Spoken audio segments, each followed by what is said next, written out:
Light the beam! Light the beam! Light the beam! Light the beam!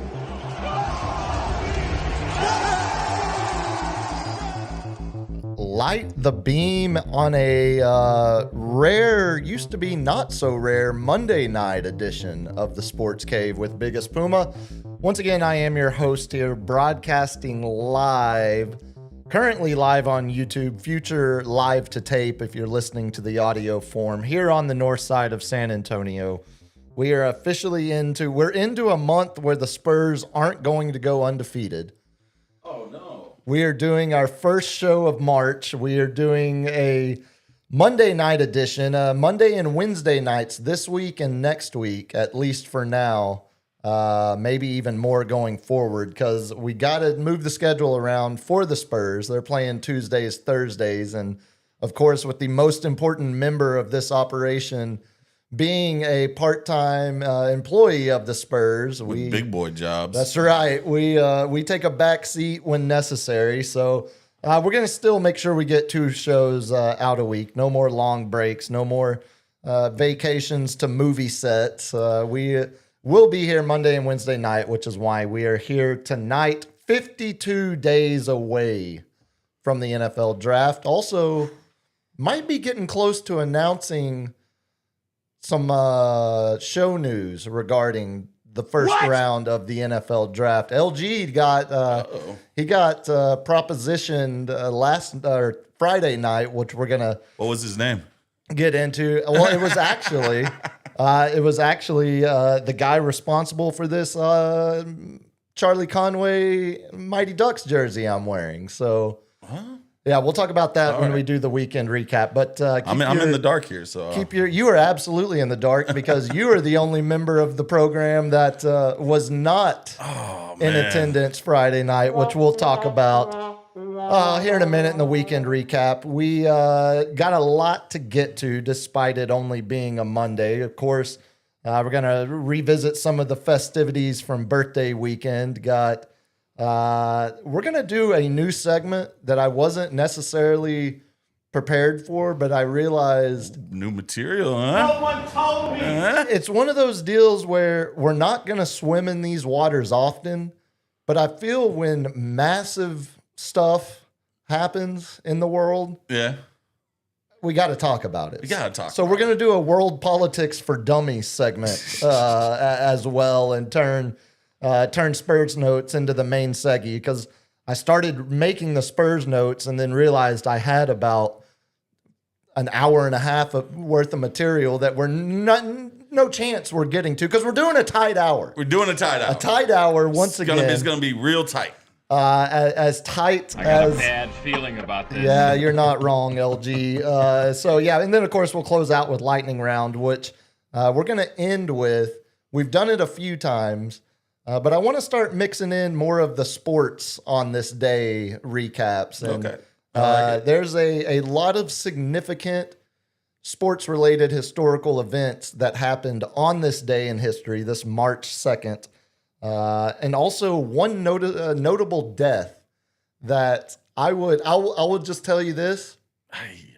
The thing that makes it most appropriate to be an ender, this individual died on this day, but their Wikipedia page lives on. And, buddy, their controversies tab runs deep. And we're talking crosses all different levels of controversy. So we'll get into that to close out the show as well. But, of course, the man sitting across from me once again is the Cap himself.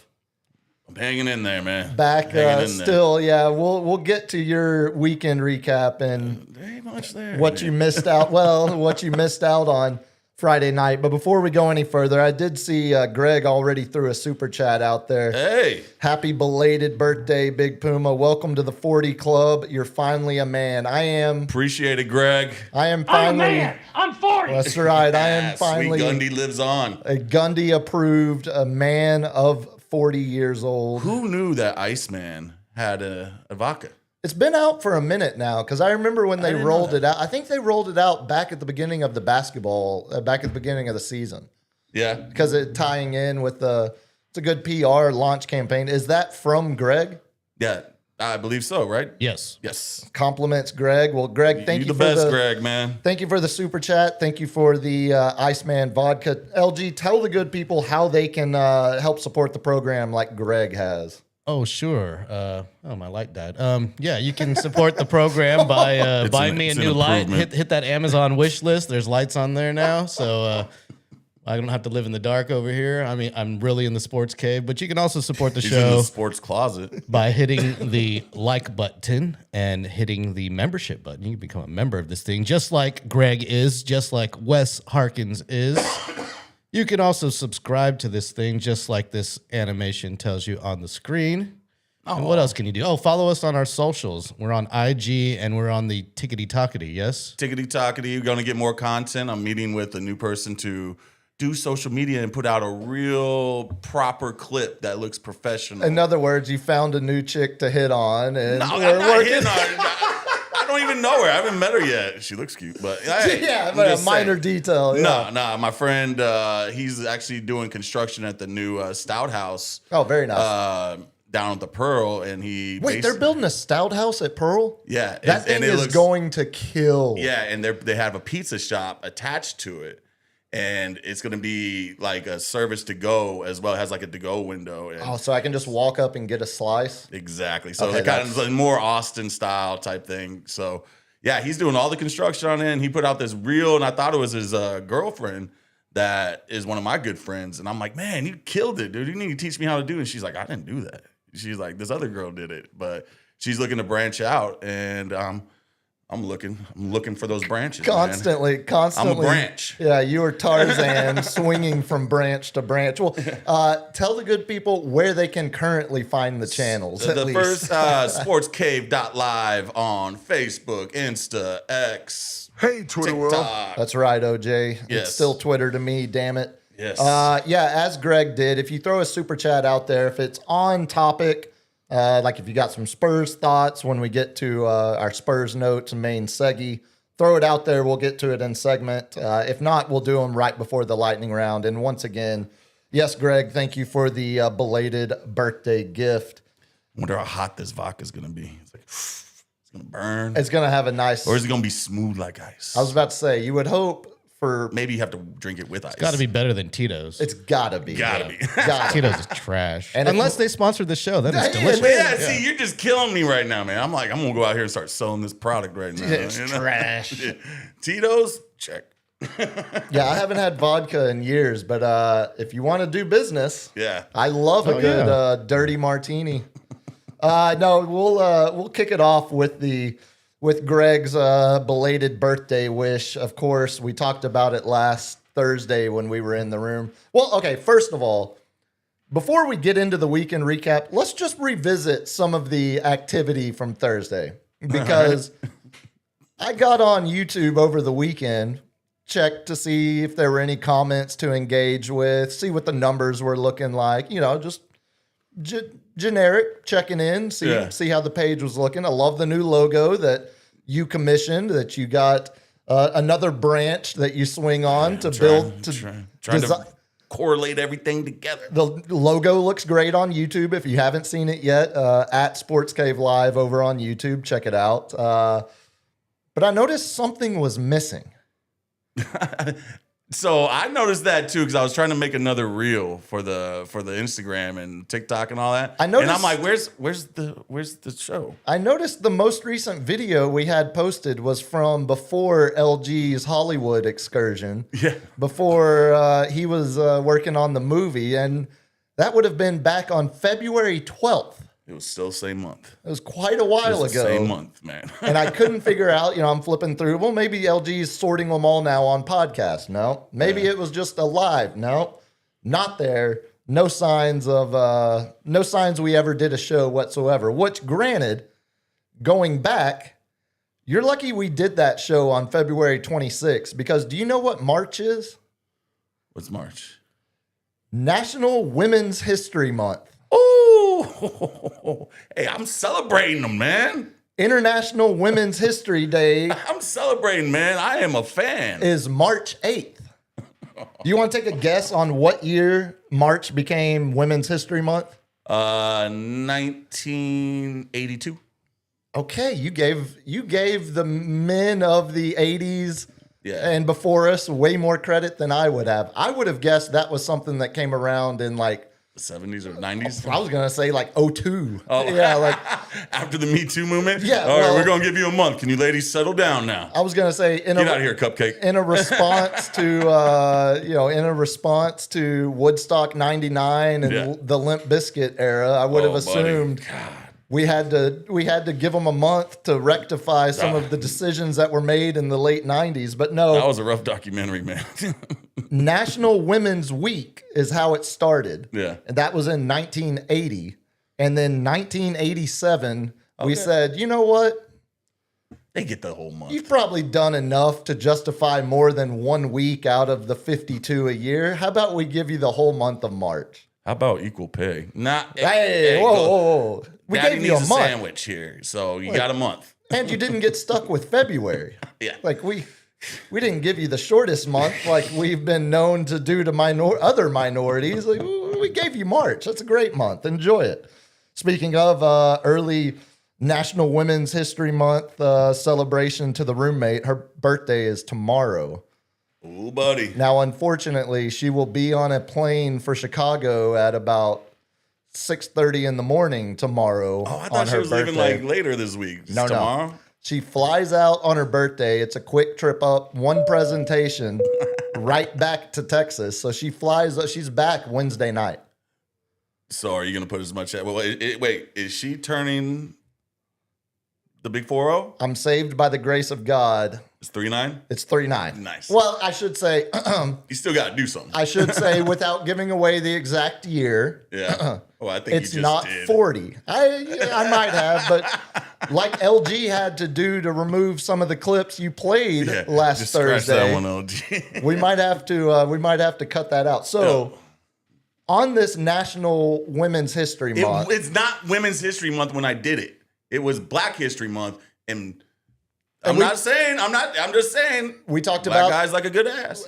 Okay, see What? it's now March. You can't say that now. But now I'm talking about back then. but then, this is like Spaceballs. Then is now. Then is now. No. That now- was now then. is then. That's right. Yes. We did talk about the first African American gold medalist in Winter Olympic Yeah. Games history. That was fitting for February, but you also showed a bunch of gratuitous It wasn't not. shots of female skeleton. What do you call them? Riders? That feels sexist. Losers. Skeletors. Skeletors. That can't be right. There's no way that's right. Long story short, I told y'all as we were doing the episode, the IOC was going to come down with the long arm. Dude, they're corrupt. Well, of course they But are. it wasn't even so. I got the great so. Of course, I'm getting hammered on the group text of it was the captains just looking at ass videos and blah blah blah blah, and I'm like, By the way, they're called racers. There we Racers. go. Oh, racers. Okay, thank that you. makes sense. Thank you. Thank you, LG. So back to ass. So, I thought it was this. So I'm getting killed over here, and then I find out it's not even that what got flagged.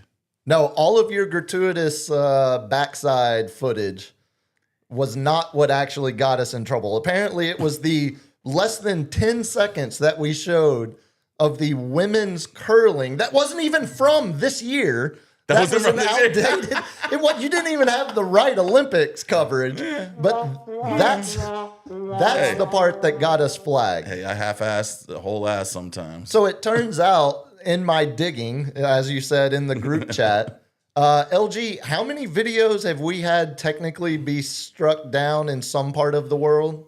About 15. Dude, the most dangerous podcast in San Antonio. We got to bump those numbers up. Those are rookie numbers. We haven't shown. It's not like we're. Come on. It's mostly MLB and NBA. Ah, okay. So the sports, some of the My sports goal for clips. this year is 30 countries.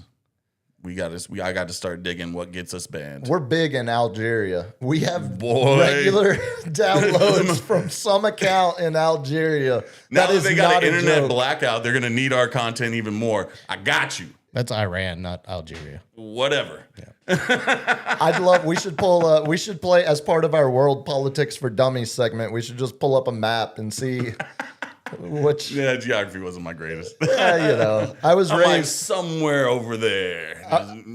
in my years of being raised by what can only be described as the world's most avid C-SPAN viewer.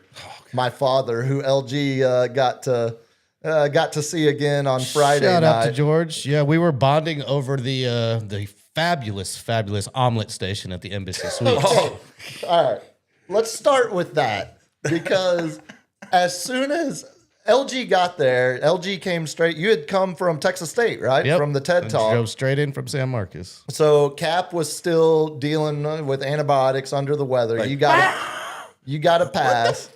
Well, it doesn't help. It doesn't help. Like, God. No, man, I meant LG, the I'm drop like, doesn't help yours. So yeah, no. No, I have an AI drop machine now. It yeah, just fires them off. It's like the It just Waymo. fires them off. So your AI is calling me fat. I'm gonna break that Yeah, thing, dude. it listens We're to what fighting you're talking LG. about, and it just plays. stuff. What? That I'm wheezing over here, and it just calls me Yeah, fat. it just hears you breathing.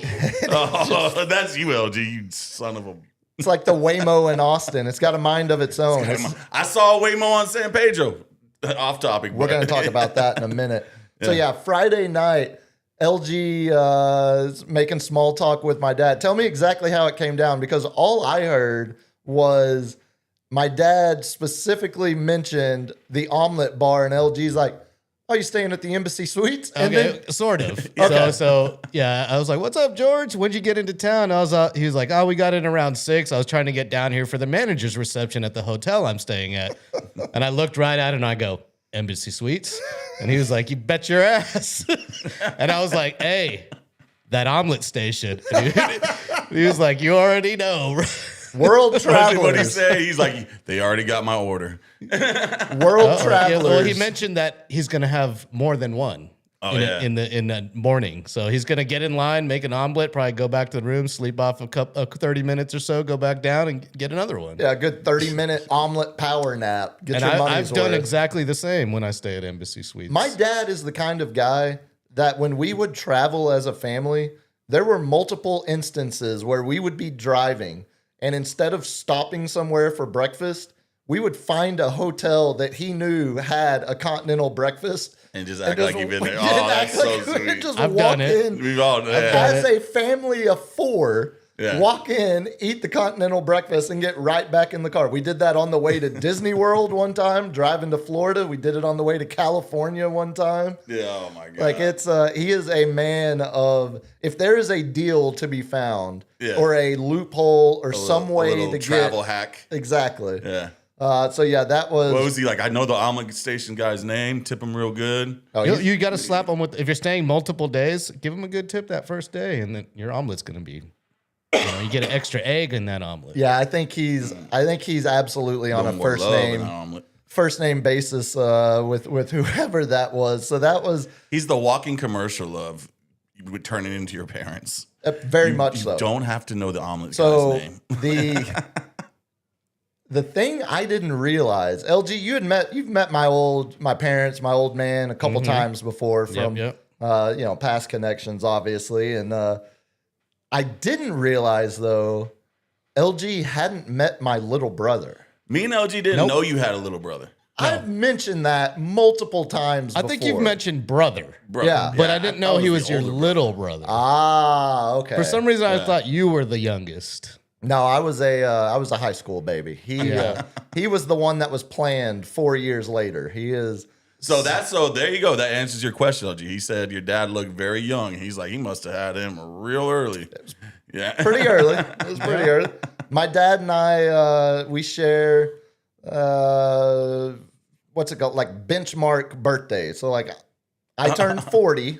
When he turned 60. 60. Oh, okay. And my mom's a little okay. younger than that. Well, shout out to my dad on the the day after but your I birthday. think the laws were a little different back then. I don't think they were as worried about Plowing age. 16-year-olds, Yeah, man. I don't think they were as worried about those types of things. 14-year-olds, dude. It was true love. True Nah, love. Shout out to my dad. Still together. It's so crazy. So my dad, my dad, and then my wife all have birthdays on that exact opposite day. So February 28th, my dad turned 70. Creative types. Okay, another Yeah. benchmark birthday. Oh man, my dad's not a creative type, man. He's I'm sure he's got a not at all. Not at all, somewhere- man. He is watching OAN and look. It's never golf. too late. Bill Withers didn't write his first song until he was like 40. Like there's still time. There's creativity in there somewhere. It's, There's no it's down to the calendar. He's had the same haircut for 40 years, dude. I think we're going to. I couldn't get them. I couldn't get either one of them for tonight. But I think we're either going to have my old man, my little brother, or potentially both Yes. on the show Wednesday night. I need stories. I wanted to go down there because I knew I was like, I'm gonna meet the Big Cats family. Yeah. You know, I'm gonna meet the senior cats. Okay. And I'm like, I couldn't talk. Let me start with that because first of all, LG, would you have believed if my little brother walked up to you? Did you immediately realize or think that there is any possibility that is my little brother? No, he didn't tell me he was related to you at first. He was like, "Are you LG?" And I was like, "Yeah, what's up, man?" I just thought he was like a listener Sure, or something. sure. Because there's not much of a resemblance there. Because your brother's about my height. He's my little brother is a tiny fella. He was the point guard on the basketball team. He was the cross country runner. He is much more of a little shorter, spry type than. So the first thing once he told me he was your brother, I looked at him. I looked at you. I looked at George. Start And I piecing was together. like, how is he so tall? Are you sure he's your brother? So I'm a spitting image of one of my grandfathers. He explained it. Yeah, yes. he was giant, 6'4", ranch. I think his ranch exact guy. words, my grandfather's real gangly and he has gnarly toenails like Puma does. That's me. And I was like, okay. Yeah, everything but the long hair. He never grew the long hair out. Clip your toenails. He was man. like, well, they're clipped now. They just it's an old country foot, man.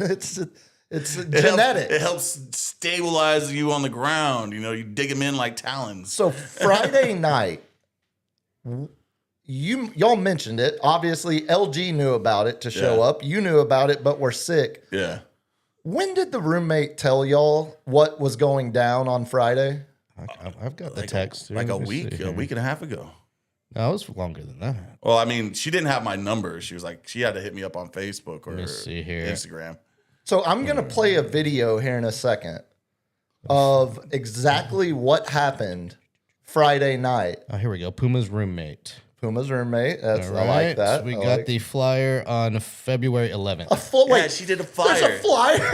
There's a flyer, man. Okay, I remember hearing people talking about how there was a flyer. I'd forgot. Yeah, okay, there it You is, can't- right there. Can't read it because it's too bright. It says, Yeah. shh. Like, don't spoil the surprise. And what day was that? The 11th. So Yeah. we did a show the very next day on the 12th, and then we did a show on the 26th. We've all talked multiple. You didn't like, so everybody kept Dozens their of mouth time. shut. Not a single one of y'all gave off the slightest hint that left me any idea that was going to And I'm happen the Friday worst night. at secrets, dude. Dude. I'm like, because things just come out. So when I saw the amount of people that, like, both, obviously my parents, Yeah. my little brother and his wife, my in-laws, Steph's parents, a bunch of buddies from high school, a bunch of Mari Vasquez, class, radio, Professional TikToker. TV, media Oh, wow. legend here, Rocky from KSAT. We had my buddy from Austin who's still playing fast pitch baseball in a league over there in Austin. We had old Shane from Ticket 760. The guy who gave me this Charlie Conway jersey. Thank you, Shane. Good, proper. This is the best kind of birthday gift because it's something I love but would never think to buy for myself. Yeah. Like as soon as I opened it up and realized It what looks it like was, a legit NHL. it's jersey. great. It's like that in between. It can kind of pass off as Yeah, both. It's not too big on the arms. And I do love a proper hockey sweater. It just fits nicely. I'll wear it in the middle of Texas summer because I love them. But my buddy took a fastball, a 90-mile-an-hour fastball on top of his foot. You remember the baseball player? What was his name? Armando Galarraga? Sounds familiar. He's the one who had the perfect game missed on the final. Oh, on the missed call on the first base? Yeah. Oh, wow. So Okay. he lives Or over it in. was a blatant out, but they called him safe. Armando Wasn't that with Galarraga. White Sox, It was or- Jim Joyce. He was pitching for the Tigers. Tigers. Yeah, it was against the Cleveland still Indians at the time. Mm-hmm. So Armando Galarraga lives over in Austin. He played on my buddy's team a couple of years back. So it's like my buddy was like all state and like there's really, and I go play pickup, but he's still playing in these leagues where guys are touching 90 on their fastball. So he took a fastball right to the top of the foot. He was showing me the X-ray. His whole outside bone on the outside of his foot just shattered. He's in a boot. God. He made it there. Oh, that's He the guy was in the there. crutches. Yeah, Okay. that's the guy in the All right, crutches. I saw the guy in the Yeah, crutches. he's the drummer, which unfortunately now he's got a broken foot and he's a drummer. That You doesn't still do really, that with a boot, right? He'll figure it out. He's the drummer in the band that played. They've got the band over in Austin, played over here Okay.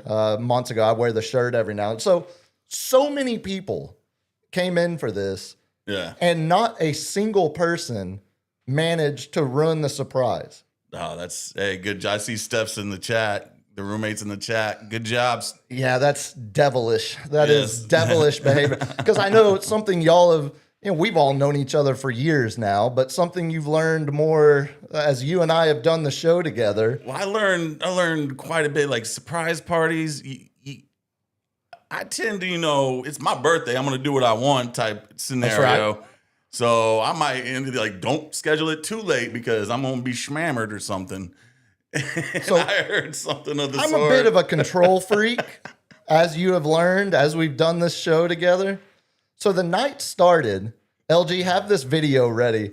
The night started with a really nice dinner at Best Quality Daughter right there in the Pearl. Love that place. Had no idea. She had told me we might have one friend, our buddy Ernie, who's the chef co-owner of Charity Bar there.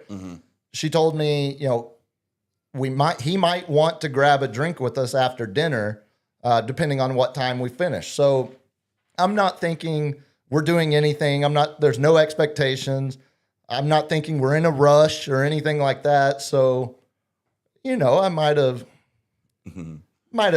Partaked in some festivities. might have had a few items that are edible, and since it was my birthday, I might have taken about 2.5, 3 times the normal dose that I do on a Friday night. He was going on a journey. buddy.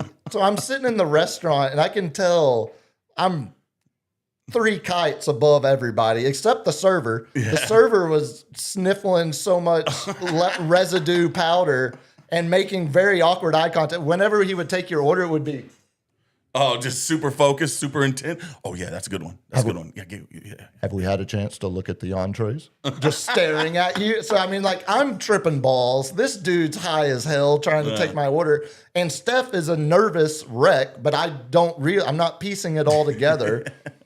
So we end up, dinner goes a little late because I order another mezcal old fashioned. I'm enjoying, not thinking anything is yet to come. She's trying to rush you out of there, and She's doing her best. What are you doing? To rush without giving any kind of tell that something further is happening. So we get the word that my buddy is at Burleson, place we always go to, Burleson Beer Garden right there in the neighborhood.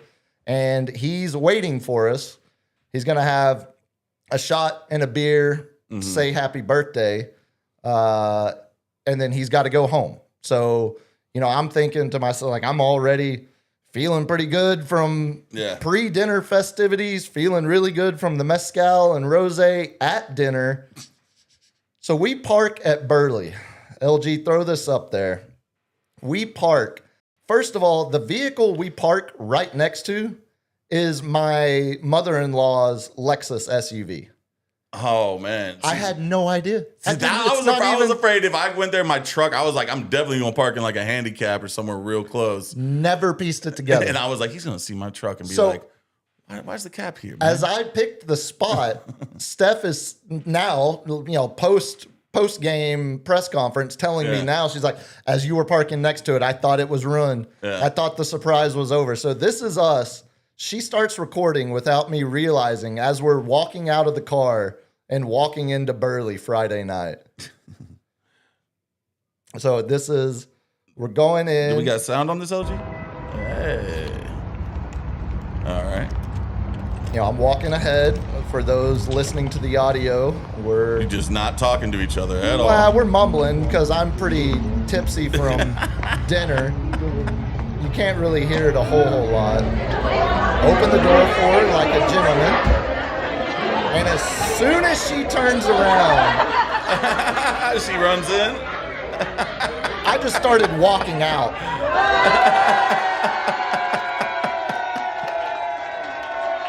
Oh, buddy. Look, I'm just pointing like, what are you doing here? Sandbag. Oh my God, you were here. Just sandbags. Who the hell? So as soon as she turned around and I could tell she was filming, I looked through the window and Yeah. I saw her mom, I saw my dad, and I saw our friend KP who was sitting right there, right inside the door. So I immediately was like, all right.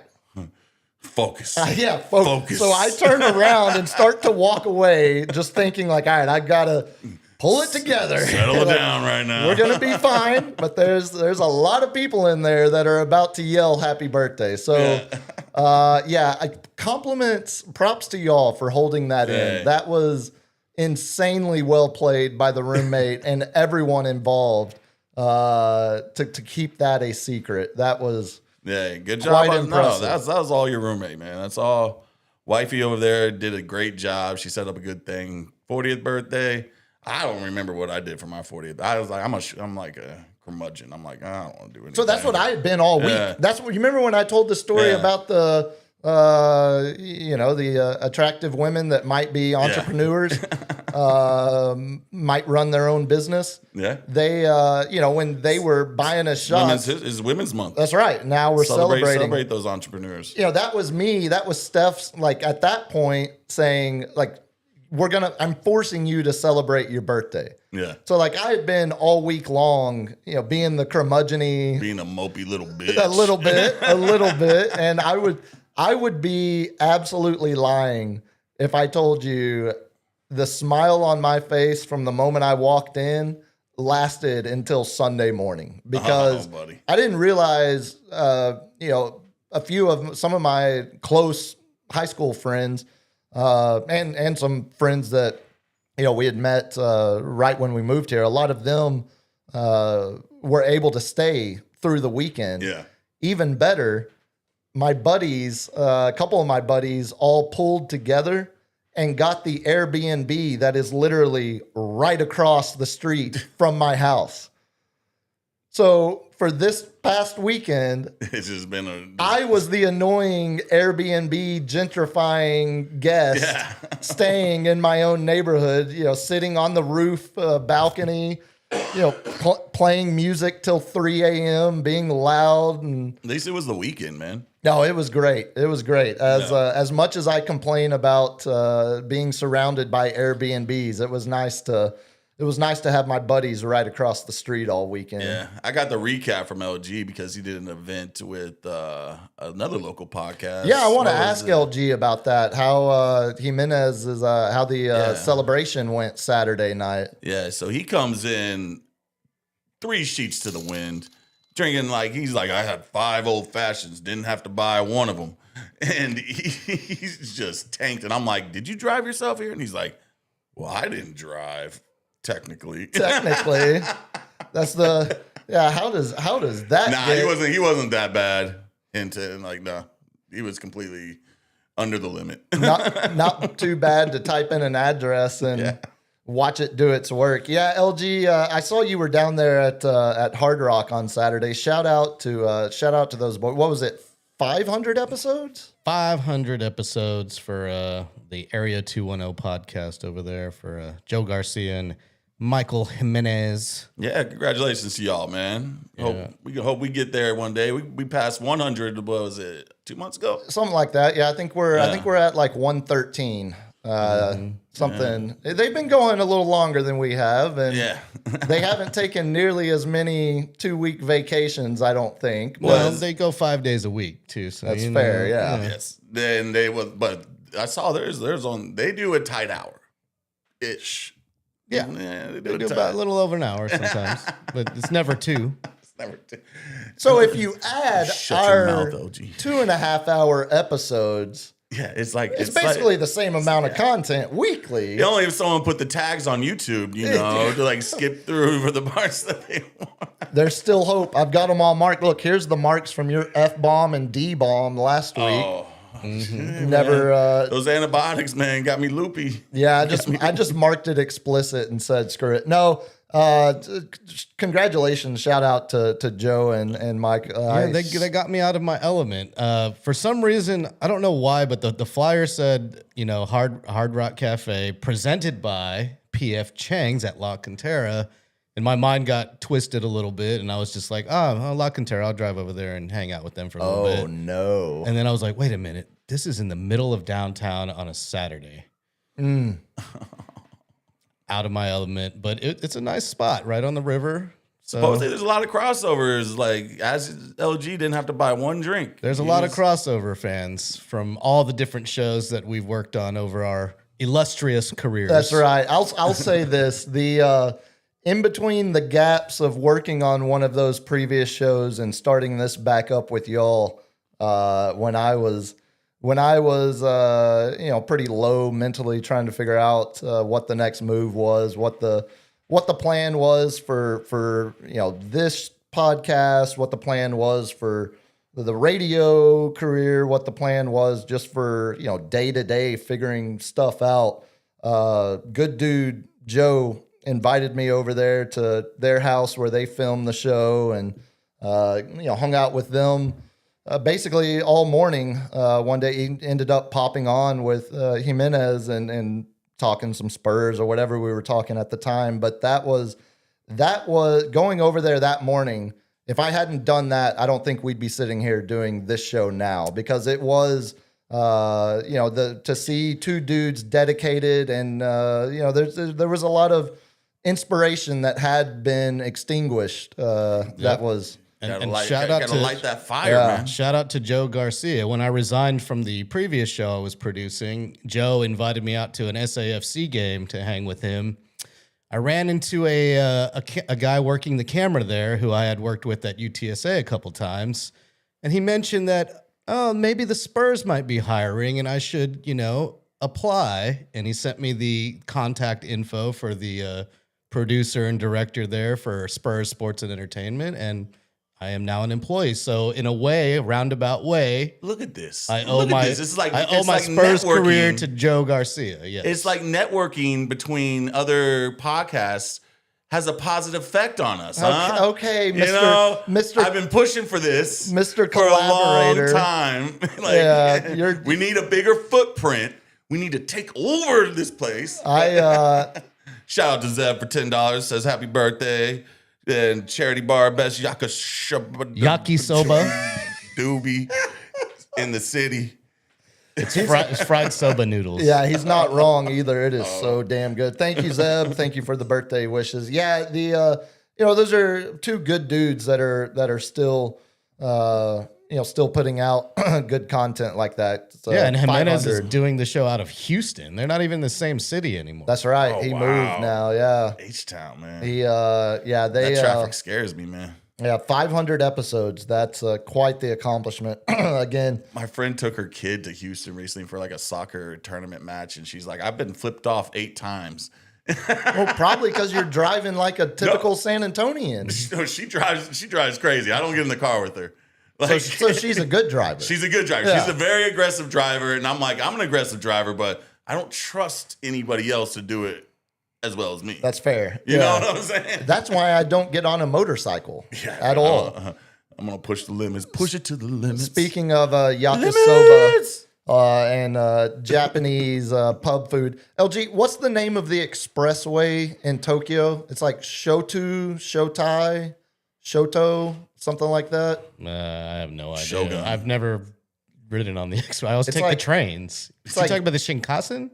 Maybe that's what the it bullet is. train. No, I don't no, know what no. the roads are called. No, it's the major expressway, like the one where the one that inspired all overnight street racing in Tokyo. It's like SHOUTU or something. What's that like for drifting? Because it like has like a bunch of circles. It's exactly- It's the Shuto Expressway Bayshore route. There you go, the Shuto.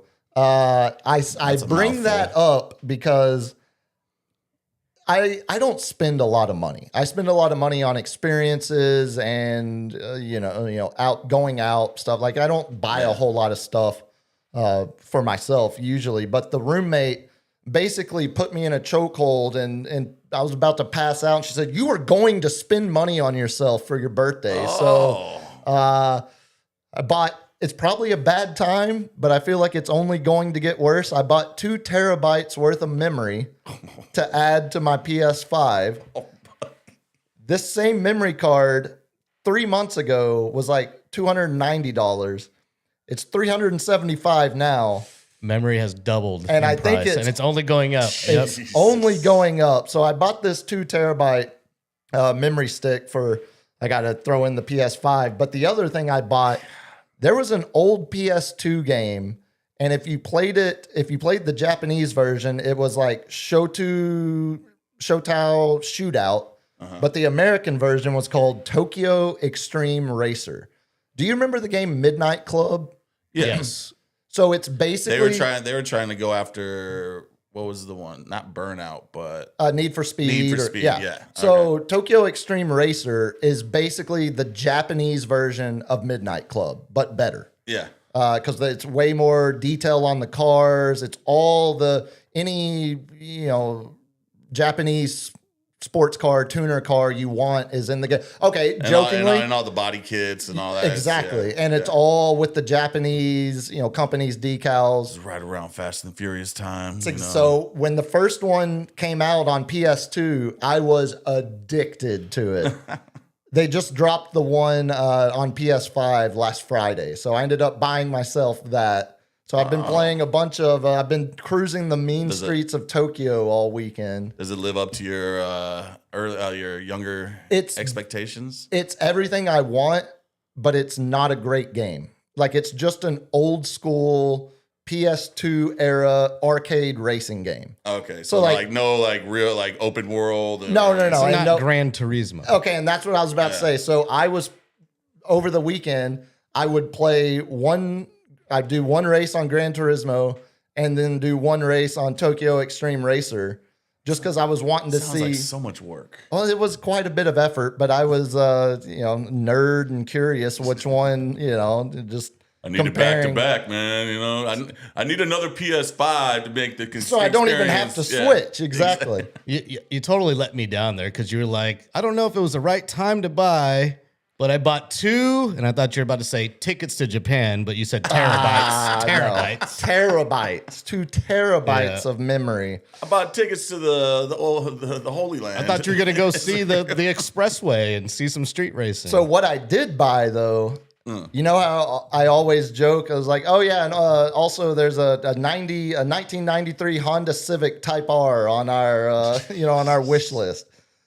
I might have bought an old Honda Civic on the game just to fulfill another letdown. Yeah, right another there. letdown. Yeah, just to fulfill the bit. But all in all, I spent money on myself. All my everyone was able to come into town. No one ruined the secret. Even played some Top Golf on Saturday. Got a new set of clubs. There you go. It was a good birthday. It was a real. I didn't do the full take the new clubs to Top Golf. Oh, I wasn't that guy. I take like 5 clubs. I take like the driver, the wedge, a 7, and a 4. See, I couldn't. That's all I'm taking. I couldn't bring myself to carry them in, but they gave them to me in the parking lot before we went in, and I was like, I can't be that guy. Let's just go. Let's go have some fun. So I didn't know they had like course simulators now at Top Golf. So we played. Oh, that's crazy. Yeah, That's we nice. played the back 9 at Pebble, played the front 9. No, we played the back 9 at Pebble and the back 9 at the old course at St. Andrews. So we were having fun out there. We were out there for like 3.5 hours. So all in all, everybody who told me happy birthday, thank you. It was a great, great weekend. Yep, Greg, props to the roommate indeed. You want to try to wade into our inaugural world politics for dummies? How do we segue into this one? Well, I'll tell you how. Because as Friday night, And into World War III. Friday night, as we were sitting on the roof of that Airbnb, it's got a big patio on the top. It's just a bunch of old shipping containers that have been turned into a house. We're sitting on the top of that. Me, four or five of my buddies that were still in town before they left. Of course, the ones that were staying in the Airbnb. And then my little brother was there with us too. And my little brother, as we're all sitting up there sharing old, high school war stories, talking about giving state troopers, fake IDs to avoid warrants. You remember old Luce Shelley? Yeah. All the her name was just Switch. Unfortunately. That's a true story. That's a true story.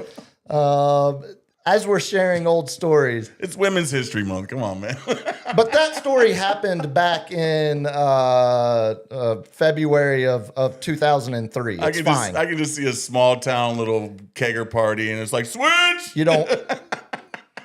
So you pretty much see it. Yeah, I see it. So as we're sitting there. Happy Women's History Month. I mean, Women's Month. My little brother, out of nowhere, just goes, well, we did it. And I was like, what? What are you talking about? He's like, yeah, no, we actually did it. We just bombed the hell out of Iran.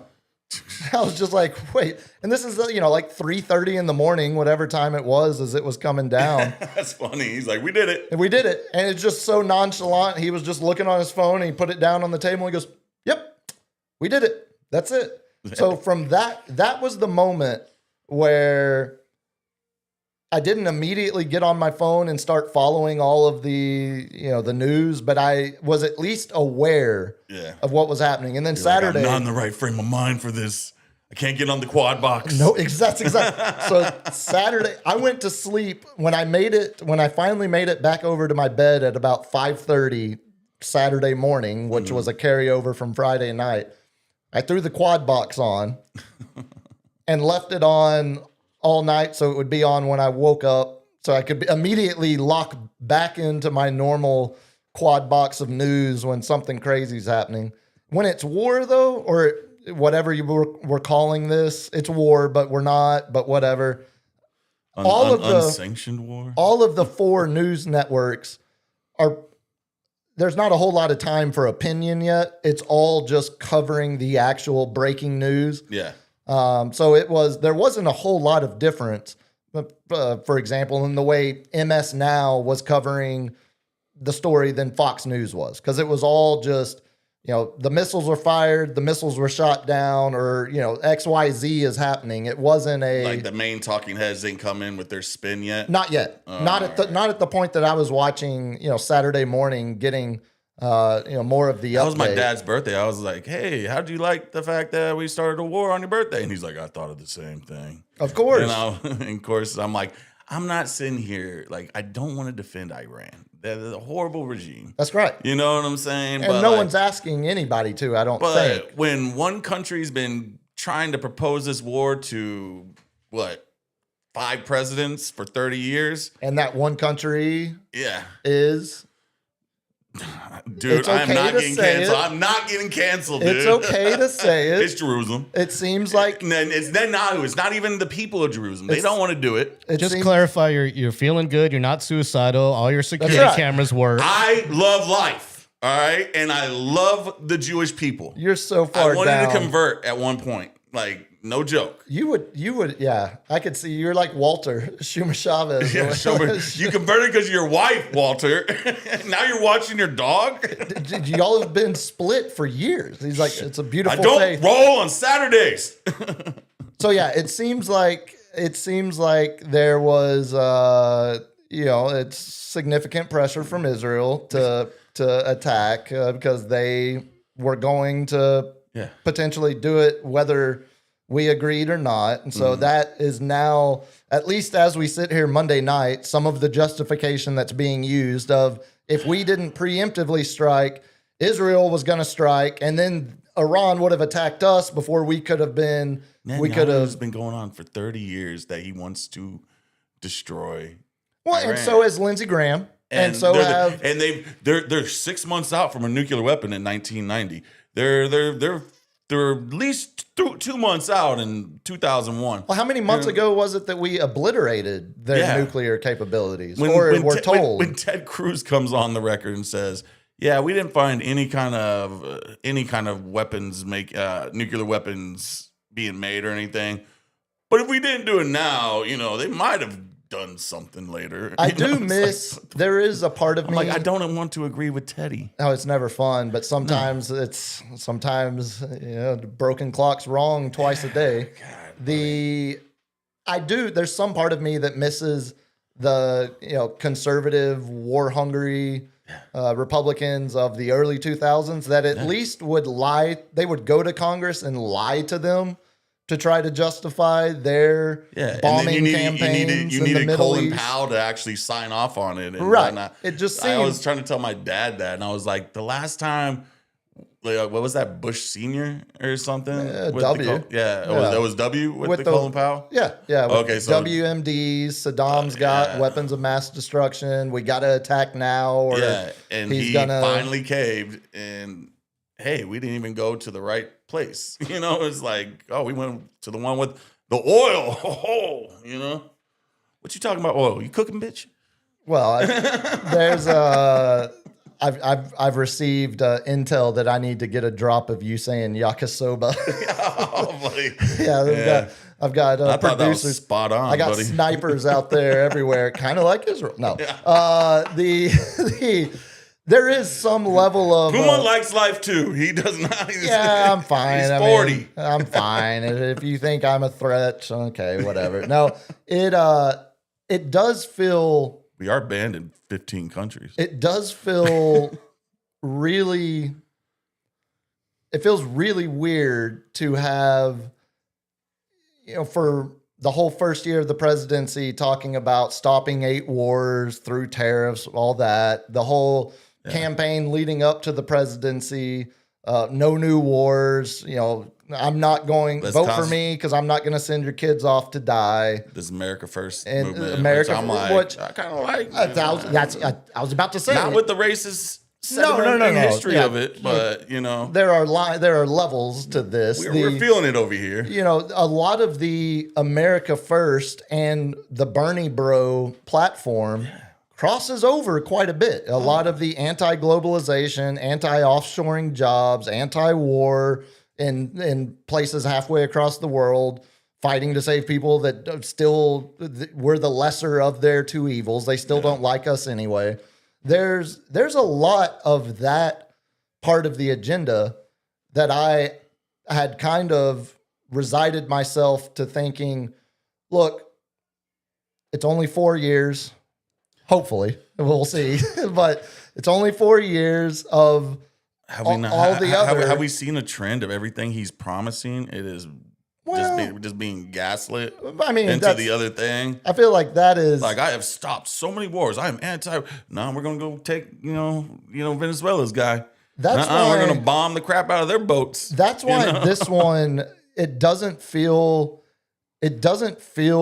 that conspiratorial to say there was absolutely outside pressure that led to this campaign. I don't think it was Marco Rubio and JD Vance convincing Trump, or Hegseth convincing Trump to, or Lindsey Graham convincing. Well, when you make the when you change the name of Secretary of Defense to Secretary of War, I'm like, all right, so we're going to war. So we're gonna be at war soon. Yeah, I was like, why would you say we need a Secretary of War if we're not trying to go to war? Department of Defense. That's right, Department of Defense. I'm gonna kick you, Lawrence. Yeah, now the Secretary of War, Department. This is of why he's in War. the other room. Hegseth is the Secretary of War. Of course, when a campaign like this happened, Yeah. there's immediately going to be aftershocks, not just throughout the region, but unfortunately that are going to end up hitting on our soil. The Dow is not at 50,000 anymore. How shocked were you when I told you Pam Bondi was 60 years old? If you told me she was 50 years old 10 years ago, I would have been shocked. She's got a little worn for the wear right now. All that line and having to Pam, do mental gymnastics. Hold that thought, Pam. Hold that thought. No, unfortunately, it seems like now we've seen the first not coordinated response from Tehran or Iran. But at least some, as they say, are you talking about Tehran? Yes, the Emiratis, a nexus of terrorism, a connection to terrorism. Yeah. We saw, Saturday night with the shooting, or early Sunday morning, the shooting that took place in Austin, which turns out to have How convenient was that? a San Antonio connection, because the guy's ex-wife and kids live in Cibolo. And they divorced a couple years ago because apparently he was roughing her up. He was beating her. And so she got the divorce. POS, man. 1,000%. He was a Senegalese. Senegalese. Senegalese. He's from and then, Senegal. Right. So, But had come in, a naturalized citizen, had been here since, I think had gotten citizenship in like 2012. Yeah. But when they shot him dead on 6th Street, he's wearing a property of Allah and a Something Iranian flag on the inside of his shirt. Like, did the wife? I didn't even know that. Did the wife clarify like he was being radicalized or anything like that? So I don't think the radicalization necessarily. This is all, of course, as more investigation is. Alleged. All this stuff. Well, I mean, this is one of those deals where they say like, while there's no reports yet of a connection to terrorism, it's like, What are we talking about? Like, clearly this is. I mean, it's domestic. It's domestic terrorism. It's not because he stumped his toe and was having a bad day. It's clear he was not happy with our actions in Iran. Like, I understand the investigation has to take its time, but what was it like? Supposedly he got in an argument with someone before he was in there. Yeah. So apparently he pulls up in his SUV to begin with, rolls a window down, starts firing with a pistol, then parks the vehicle and gets out with the long gun, with the assault rifle, whatever you want to call them. Yeah, it's not technically called an assault Okay, rifle. a long gun. Let's go a long gun. If And a pistol. If Call of Duty calls it assault rifle, it's a freaking assault And a rifle. pistol is a semi-automatic weapon too. Yes, It's exactly. for all that's for the talking points. No, and then he starts opening fire on foot. But some of the videos, They killed him, right, or no? Oh, they shot him dead quick. Okay. And again, like, it sucks that this isn't going to be the last one. There's going to be Shoot him more in the leg. Keep him radicalized. alive, dude. No, Damn it. get that dude out of here. There's going to be more radicalized people that are responding domestically, as you said here. But the response from Austin police over there on 6th Street, I mean, they were in the area already because it's 6th Street. Bar, it was 2 a.m., right before 2 a.m. The bars were letting out, and their response saved countless more lives. Oh, yeah, I mean, they Good job. I mean, whichever one of them took him out as much as I'm for police reform, man, I got to give it up to those people who like they're our first line of defense, you know, and it's a hard job. It's okay to do both. It's Yeah. okay to say, look, there's some things that need to be reformed, but it's also okay to say these dudes are heroes in moments like this where your average citizen Yeah. would not be up to doing that. Like it can be both ways. There's that old saying, like any kind of government or city service, like city work, should always be criticized and never Of course. be fanboyed. You And know, it's the- and you should never be a fan of something because you're a fan is a fanatic. That means you're going to have tunnel vision. You're never going to be able to do, you know, criticism, which is what we need to make things better. And that's the quote that always gets thrown around when all of a sudden when someone says, "Well, if you don't like it, you can always leave," or like, you know, why are you always criticizing your country? And then it's the quote that gets thrown around. Mark Twain, I think, is it's the most patriotic thing you can do is criticize your government. And it's like, yeah, that's kind of true. Like it's like liberal for us. It's liberal chuggy. Like it should be on every, you know, New York Times crossword, New Yorker reading liberals lake house in you know, cursive font, like live, laugh, love, like George criticize your Washington was government. criticized. Abraham Lincoln was massively criticized. But it's kind of true. All these Like, other famous people that have done amazingly good things, they're all criticized, man. Yeah, unfortunately, I fear the you know, taking out of all of the major leaders, you know, start the Ayatollah and a bunch of the military We leaders. took out the newest Ayatollah one. Yeah. I forget. I don't even know it. How quick we took him out was. I don't even remember know his name. Yeah, he did. He's not lasting long. And I feel like I think we're going to continue to see escalation before settlement. Like it doesn't feel like this is going to be a 3-day escapade or 3-day exercise of military might, and then we're back to The two things I want to hands see off in the region. The two things I want to see happen, man, is I want not our elected officials because they're just paid to argue, in my opinion, right now, and just stir the pot. Is I want our neighbors and our friends and everything to kind of have a cool head and be like, hey, we're all in this together. You know, if we don't agree on certain politics and Social Security or healthcare or anything, that's different from, hey, I don't want you getting mowed down by a freaking fanatic, you know? And the second thing is still getting those Epstein files.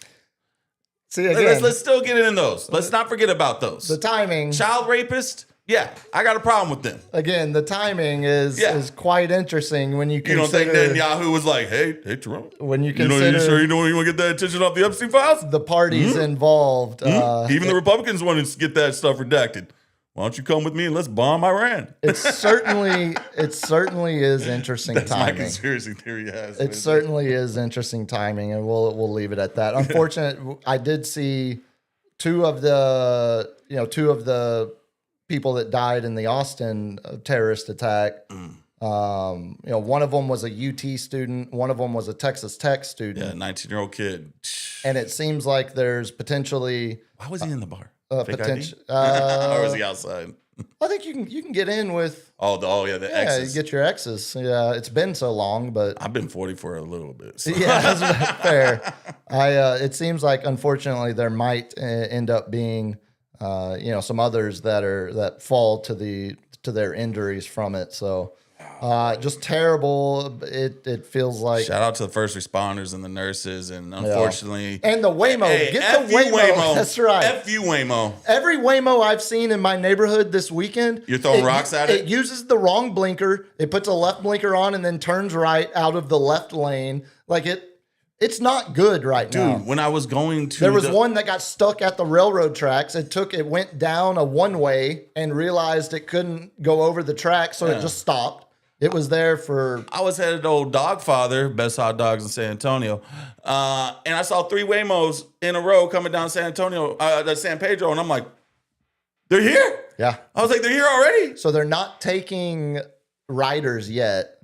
They're just getting a lay of the land. So they had been mapping it with humans driving, and then they mapped it with just their cars, and now apparently they're running simulated Bro, there's too much trip. construction in this city, man. Do not It's let gonna those be- things unleash down here. It's going to be. I'm gonna throw absolute bricks mess. at it. Am I gonna get charged? Yeah, I the believe cameras? that would be corporate terrorism. Yeah, I believe that absolutely would Who's be. with me, Sports Cave? Who wants something- to throw bricks at Waymo's? Who wants to be Cap's cellmate? You want to talk some I got a Spurs? good lawyer. Don't worry. We'll get bonded out. Spurs talk. Let's get into it. We'll swing into some Spurs, call it the main seggy. Spurs lost their last game of January on January 31st, the last day of the month. Lost to Charlotte. The last game they lost was in January, on January 31st, yes. The first game they played in March, on the first day of March, was a loss. Yeah. But in between that was the 11-game win streak that we talked about The third last team, Thursday. The third team, the Spurs, have like the year to go a complete month without losing. Yep, and play at least 10 games was the minimum on that. Yeah, it was as good as a month as you can possibly have, and as bad as Sunday after. First of all, I don't like East Coast 12 o'clock games. noon tip-offs. That's awful. That is, Oh, boy. yeah, that is. I had to miss it, and of course, I missed the first half of it, and I had it recorded because I woke up a little later, and it's 1 o'clock, and I'm like, oh, the Spurs game's on, so I started from the beginning, and I'm starting to watch it, and lo and behold, I'm like, oh, we're doing good in the first quarter, Yeah, it was a And- 1-point game after the first. before they go on that 25-2 run or something. Buddy, 26-2 26-2 run, there dude. in the first half. Yeah, they end up losing 114-89 yesterday afternoon And up you in know what I didn't do? New York. What? I didn't go to my truck to grab my hat. Oh, This one's on you, buddy. yeah, the super. This one's on you. I'm sure if you had put that hat on, Harrison Barnes would have given them more than 3 points in 17 minutes. Sure as hell would have. I'm sure it was all the hat that was responsible. Yeah, you mentioned the 26-2 run in the first half, the 22 turnovers overall. They're lucky it wasn't actually worse because the Knicks only scored 24 points Yeah. off of those 22 turnovers, which is still a lot. If we a didn't, whole lot, if we didn't but- have such a great first quarter, Yeah. we would have been dominated. Yeah, And what was it? It was 17 to I think it was we like had 17-8, 17-9. Steph Castle had just hit a 3. Things were feeling pretty good. Thinking about getting a Vassell was hitting his threes again. yeah, he ended up having he shot 50% from the field, but only I think he was 3 of 9 from threes. The games like that, I think it would be it's really easy to overreact to what you saw because the Knicks are such a measuring stick right now. And, I think for a lot of Spurs fans, the Spurs have shown enough already this season to make it feel like it is championship or bust again, that those are the expectations. And obviously New York is one of the teams you look at in the East and you think, that's a potential NBA Finals matchup. We were talking about it when they beat Detroit last week. They get to play Detroit again this week. But, those, of course, when they play the Thunder, there's a handful of about 5 teams that when the Spurs go up against them, you're thinking about playoff matchups. You're not just thinking about it as a regular season game. And I think that is, some of the what Knicks- leads some of the overreaction to a result like that what is yesterday. it? Robinson, the bench defender that comes off. Yeah, he Mitchell. plays, Mitchell he plays Robinson. hard on us. And a toe. What was it? What's the Anunoby. Anunoby. Yeah. Anunoby. Yeah, he plays tough on Wemby, man. Yeah. And it's just as everybody says, their weakness. They're in the bottom 10 of 3-pointers, and I'm like, yes, we were. But we also didn't have Vassell for 20 games. Right. Champagne's coming to his own. Carter Bryant is starting to polishing his shot. Wemby, there was a whole 2 months where he just couldn't hit a three to save his life. Well, and Wemby had a good game yesterday after having a couple of bad games before that. You mentioned Mitchell Robinson. He was a big part of the Knicks out rebounding the Spurs 54-41. What was it? 19-10 offensive rebounds. That's huge. That's 9 more. That's 9 extra possessions that the Knicks got that the Spurs didn't. They were hungry for this one. And I don't know how many stars came out to watch this game. That was a lot. That was Ben fun. Stiller, Larry David, Michael Strahan. What's the Happy Days guy? Fonzie was there? No, the director. Oh, Ron Howard. Ron Howard and his son who looks just like him. It was creepy. Yeah, that's freakish. Then Whoopi Goldberg was there. Every star in New York came out to see him. And they wanted this game, and they outplayed us. And as Wemby says, they were kind of hesitant. They weren't playing with fluidity. And I don't care about, I don't really count the Austin games as home games. That's our rodeo road trip. We basically lost 1 game on our rodeo road trip. Yeah, that's it. That's the best we've ever, that's tied for the best we've ever done, if I can ever remember, since this has happened. We've gone through I think it was maybe 2004, 2005, when we really were rolling with Timmy, Tony, and Manu. And we went 8-1 on the rodeo road trip. And that I was like, we've never been undefeated on it. Well, and especially when you look at some of the teams they beat, it wasn't Detroit. It wasn't the softest. Then we played Denver one time. I don't know what to consider those, because those Austin games, they're not home games, but they're home games. Yeah. I mean, the crowd is very pro San Antonio. Are they driving back to home on it? I think so. Yeah, I think so. That's still, from Austin to San Antonio is not an hour like it used to be. Yeah, wins over the Lakers, Warriors, Suns, all potential Western Conference Suns playoff matchups. They've been having our number this year.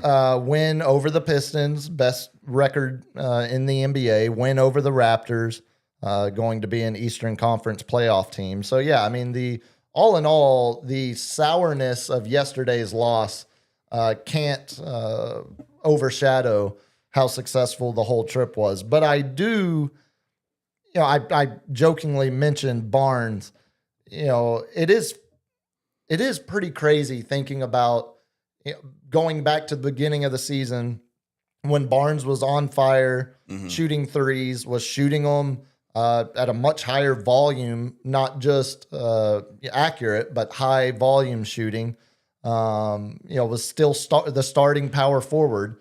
And now we've hit I saw at one point during the game yesterday, as I was scrolling my, timeline on X, there were literally, I showed the roommate, I should have taken a screenshot of it.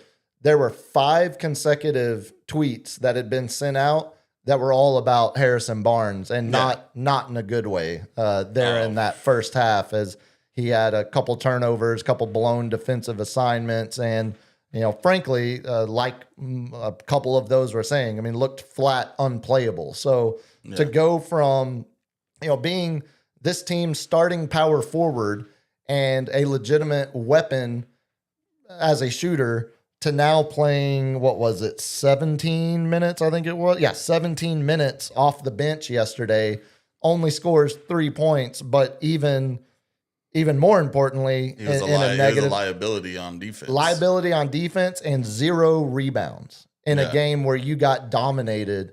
And you're supposed to be the other big man out there. Exactly. And that's where, specifically, I don't think it's, obviously Barnes is the example here, but from a overarching, broader narrative perspective, this is where these regular season games are nowhere near comparable to what they're going to face in the playoffs, where it is a more physical possession to possession game, and giving up 9 more offensive rebounds to the other team is literally going to be the difference in winning and losing playoff games. 20 turnovers.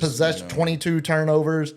Possessions are so much hold so much higher value in a playoff game than they do a regular season. Even when you're playing a great team like the Knicks or the Pistons or the Thunder, whoever, that's where they looked lethargic and they like, I don't want to be, they're professional athletes. I'm not going to say they were tired or something, but they were on the rodeo road trip. I'm going to give them this excuse, but also take this as a kick in the ass to be, hey, we got out hustled this game. We could have won this game. And they usually respond to performances like this. We've seen it all season. And this is the team that beat us for the cup. And I think we saw playoff basketball during those cup days where it was physical. It wasn't judged by the refs, but a lot of swallowing of the whistle. Yeah, but how long do we see a couple games being called during the playoffs by the whistle? Which as soon as one team goes up 2-0 in a series, and all of a sudden it's like, hey, we need to extend this a little bit longer. Yeah, or 3-1, that whistle gets tighter. Yeah, there's nothing conspiracy about that. Well, that's just fact. We see it we see it every year. I thought it was gonna be like that after I saw that flagrant on Harper. Oh yeah, for not on the closeout, and I'm like, that was barely a foul. Yes, his foot was a little underneath him, but it wasn't a reckless closeout. How about Wemby getting absolutely destroyed by Cat's forehead? Oh, God, and getting the offensive foul, drawing the offensive foul, Cat yelling back. He's 7'4", 260. Yeah. I wish Wemby was 260. Yeah, no, he's not. He might, 260 on a 7'4" frame is not as, he's gonna fall over. He is nowhere close to that. Yeah, but yeah, I don't take a whole lot of. It does seem like the Knicks as a team, their physicality is something that the Spurs struggle with. We've seen it a couple times now this year, and I do. My mind immediately begins to question or wonder what teams are going to look like going up against the Spurs in the first round of the playoffs, where the Spurs are absolutely going to be the more polished team. But we've seen it in the past. Unfortunately, we've seen it when teams were 1 seeds. We saw Memphis bully ball the Spurs in a 1-8 series. We saw the Warriors bully ball the Mavs in a 1-8 series. The Suns got what Starberry got us in a 1-8 series. We've seen it. That wasn't 1-8. That was, I think, 2-7. 2-7. I think it was. Okay. I thought that was 1-8. I was at my friend's wedding in the Bahamas. Yeah, those were the only 2 1-8s. And all of them were cheering for the Suns. I was like, y'all are closer to Texas than Phoenix, man. Yeah, what are we doing? You're killing me. I do, I think of it, like that Suns team or, whoever the Spurs end up playing in the first round. I do think the blueprint is going to be make the series as physical as possible and keep Wemby out of the paint. And defensively. And that's when I start to worry about and offensively, some of the lack of physicality on this bench, where we go back to thinking about the trade deadline. We were talking about, would love to have another big man that could throw people around, would love to have another shooter. Yeah. And we saw, yesterday when the shots aren't falling and you're getting out rebounded and out physical, they're playing more physical than you are. You can get into trouble real quick. What's Wemby's backup? Why am I blanking on his name? Luke Cornett. And we're going to talk about him in a second for another reason. Yeah, I saw that. He didn't show up yesterday. He was absolutely a non-factor, and we need him to be a factor somehow on defense or on offense because he has the ability, he has the experience, he has he's a champ. He has the experience that we need, and he absolutely was not there with like Harrison Barnes. Like there was just a couple people. What I don't get is I'm starting to see more of an enforcer, someone who can sit there and he can foul out, get the fouls, set a tone. Is the Rook, Carter Bryant. Yeah.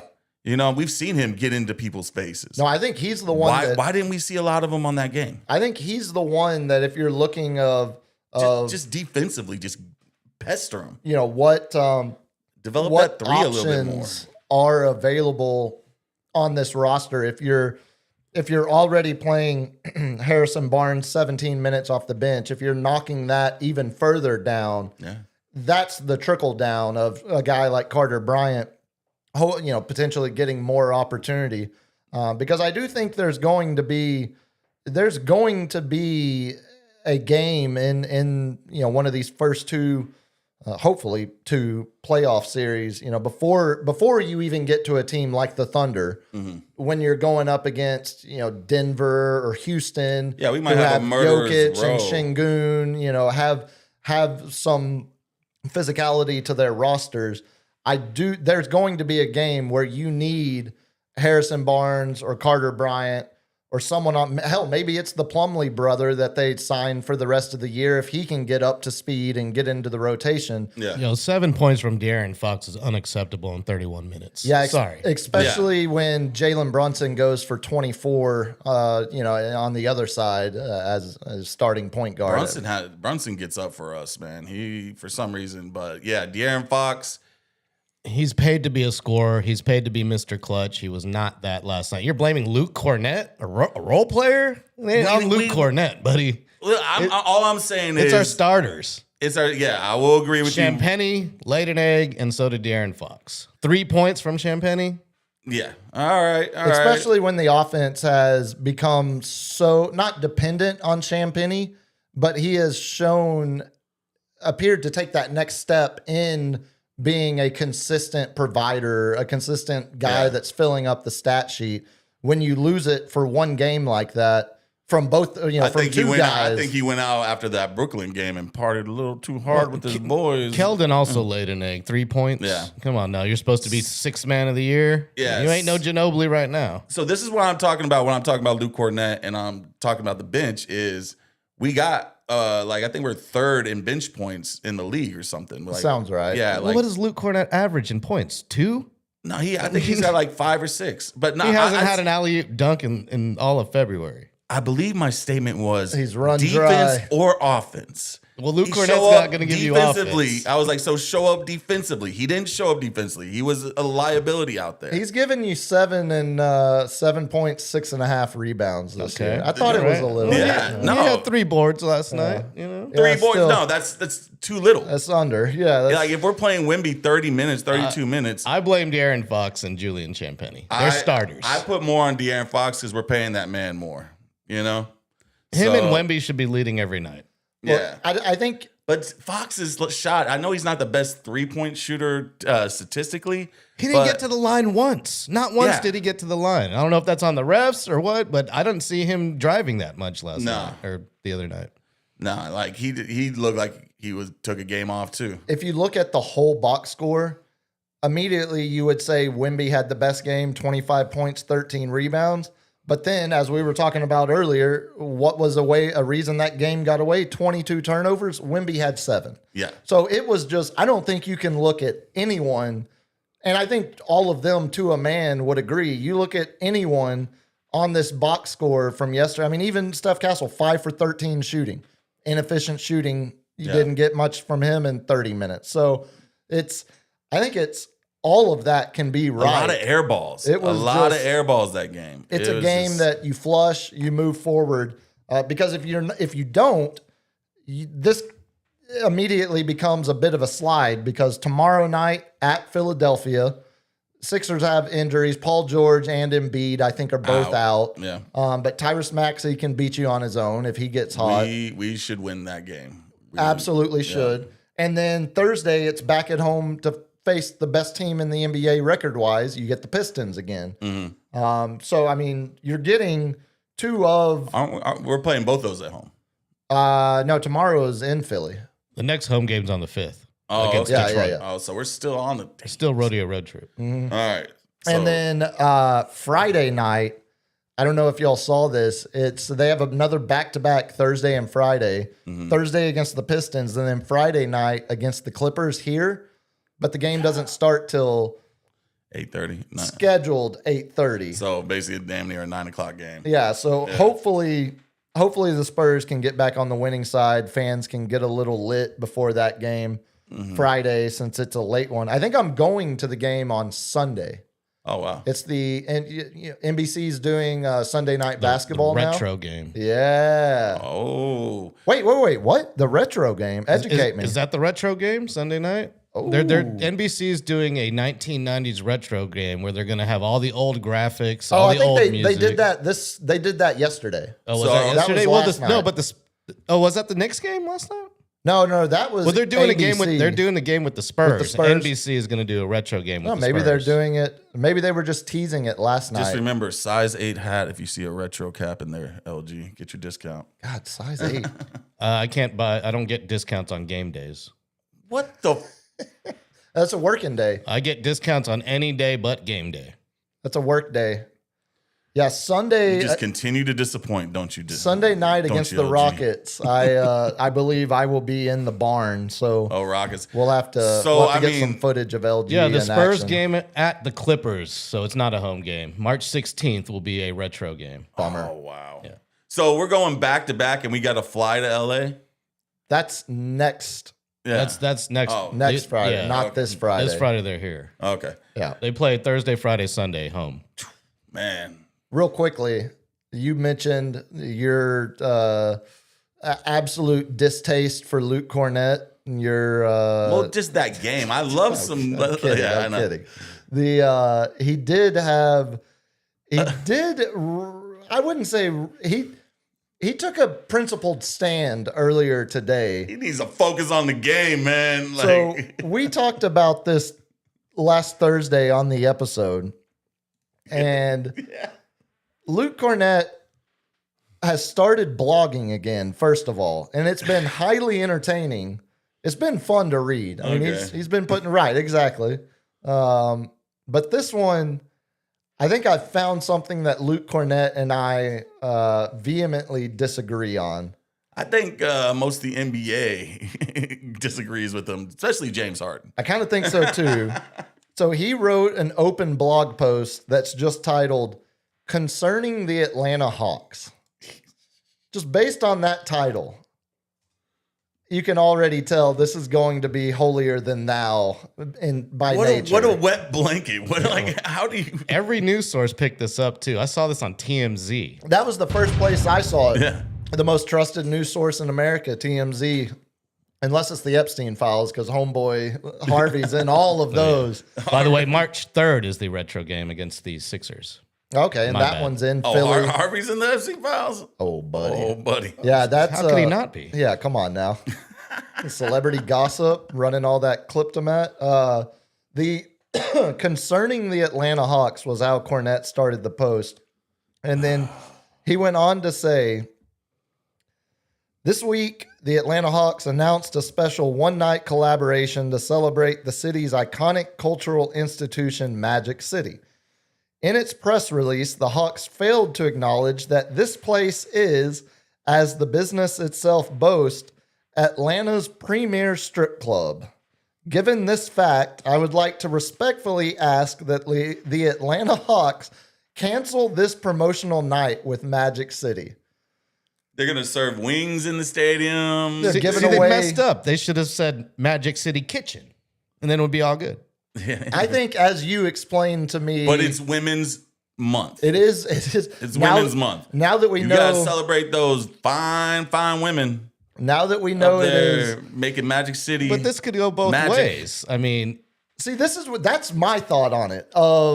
Is it not sexist to tell the women what they can and can't do yeah, as a form of? you're mansplaining how they get their money. I know. So, I mean, some of these strippers might think stripping is empowering to them. Yeah, Look, in my 40 years on I Earth, mean, when you're grinding up on a 50-year-old, I feel empowered. Everyone's got bills to pay. I've met a few that I call dear friends that would say exactly that, and it took me a while to come around to the concept that could be correct. They control everything in there. You don't control anything. That's very true. This is just a distraction from Luke Cornett's horrible game. That's right. Yeah, Ah, this he didn't want to take up for like it's dog. This is to get you to stop talking about his performance in the mecca of basketball. Yeah. He goes on, the NBA should desire to protect and esteem women, many of whom work diligently every day to make this the best basketball league in the world. And again, I ask, How many ex-strippers are working basketball right now? can't we do both? Well, I think he's just talking about women in general there, not ex-strippers I'm just specifically. saying. I'm just saying. I Like, bet some of I mean, them the work first in lady's agencies. an ex-stripper. yeah. Yeah, that is- She lives in the White House. That is fair. Sometimes. We should promote an atmosphere that is protective and respectful of the She's gotta daughters, change wives, sisters, mothers, and partners that we know and love. Allowing this night to go forward without protest would reflect poorly on us as an NBA community, specifically in being complicit in the potential objectification and mistreatment of women in our society. And that has been signed by how many other Spurs?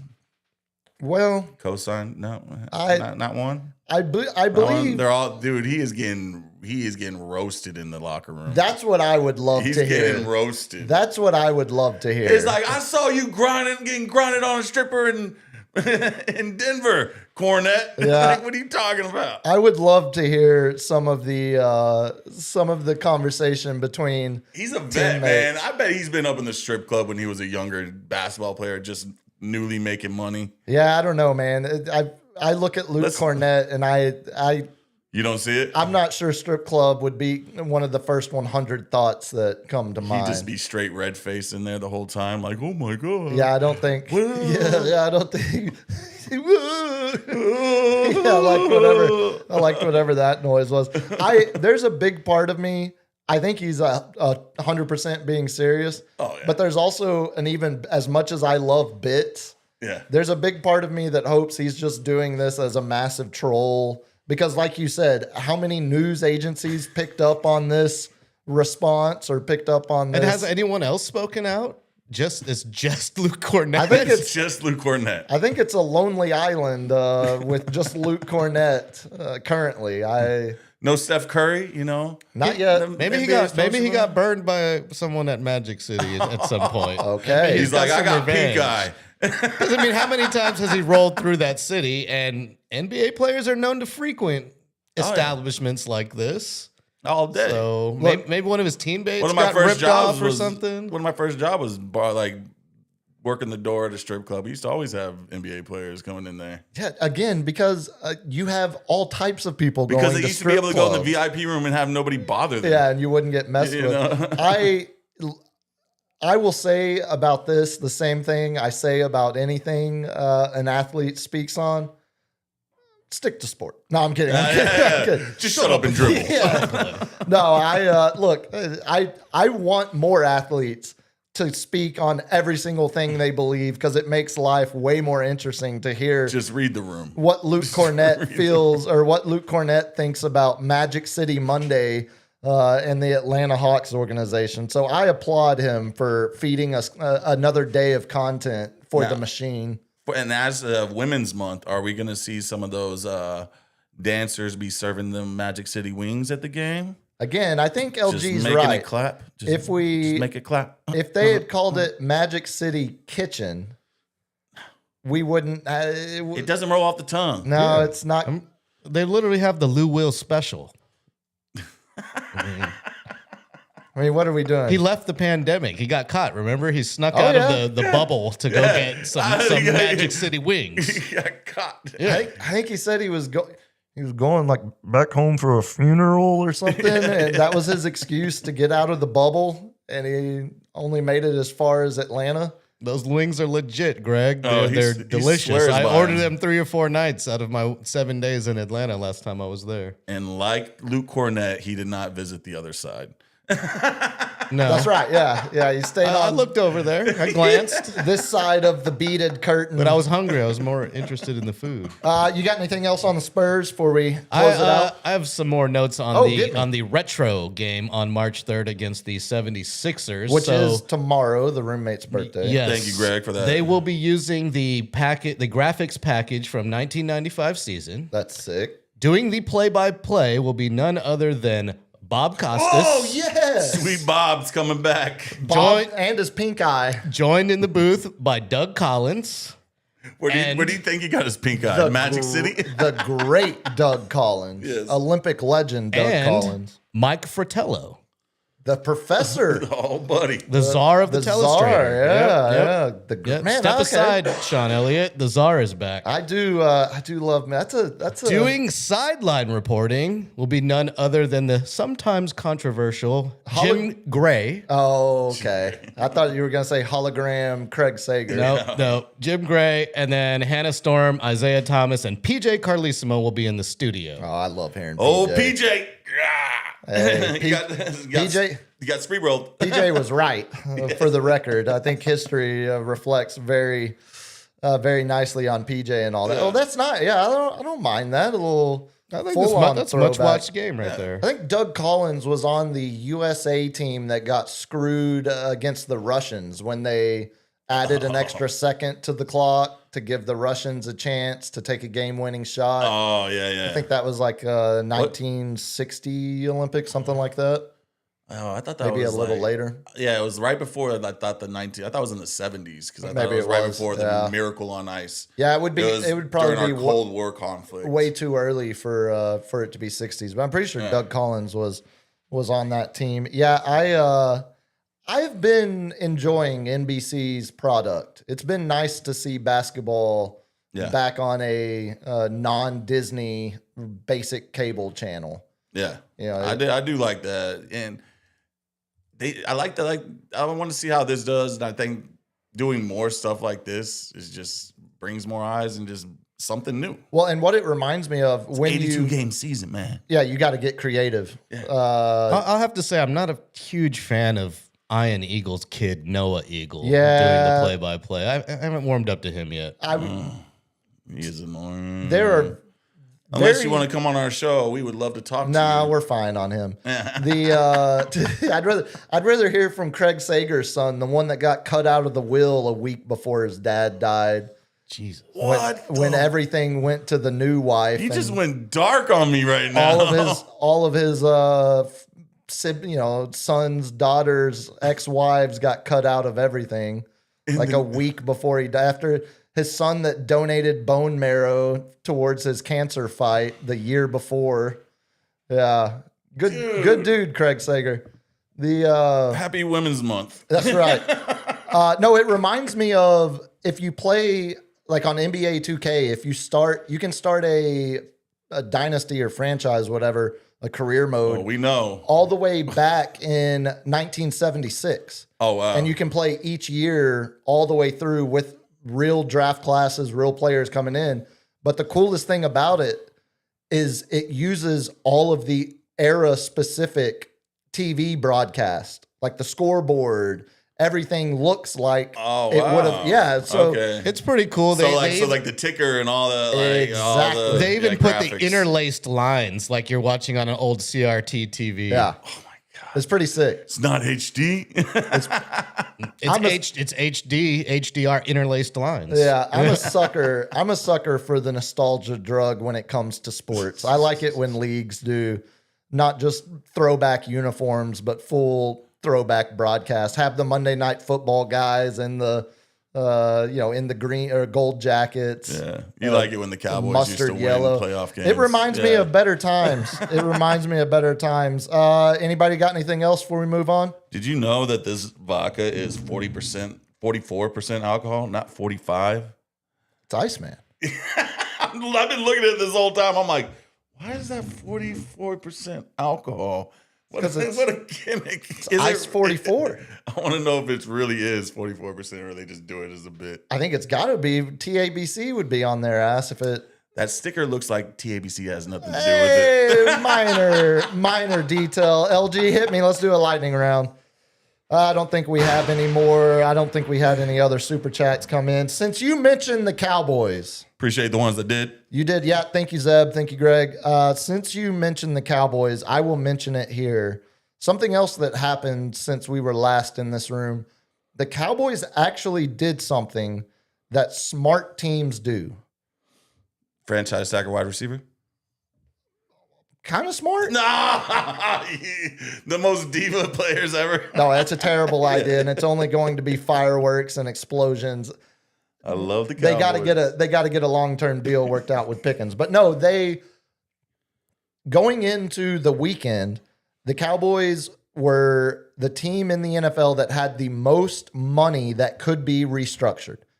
So the way contracts work in the NFL, you pay a guy more money up front. You can add void years to the end of his deal that technically have no money attached to them, but you're paying out more of the contract now than you would carry along for multiple years. So you're making the financial burden on yourself harder in the short term, but you're opening up more money to use towards free agents. But didn't the Cowboys do the exact opposite? Make it easier now and then harder next year, the year after that? So they restructured Dak, CD, and Tyler Smith.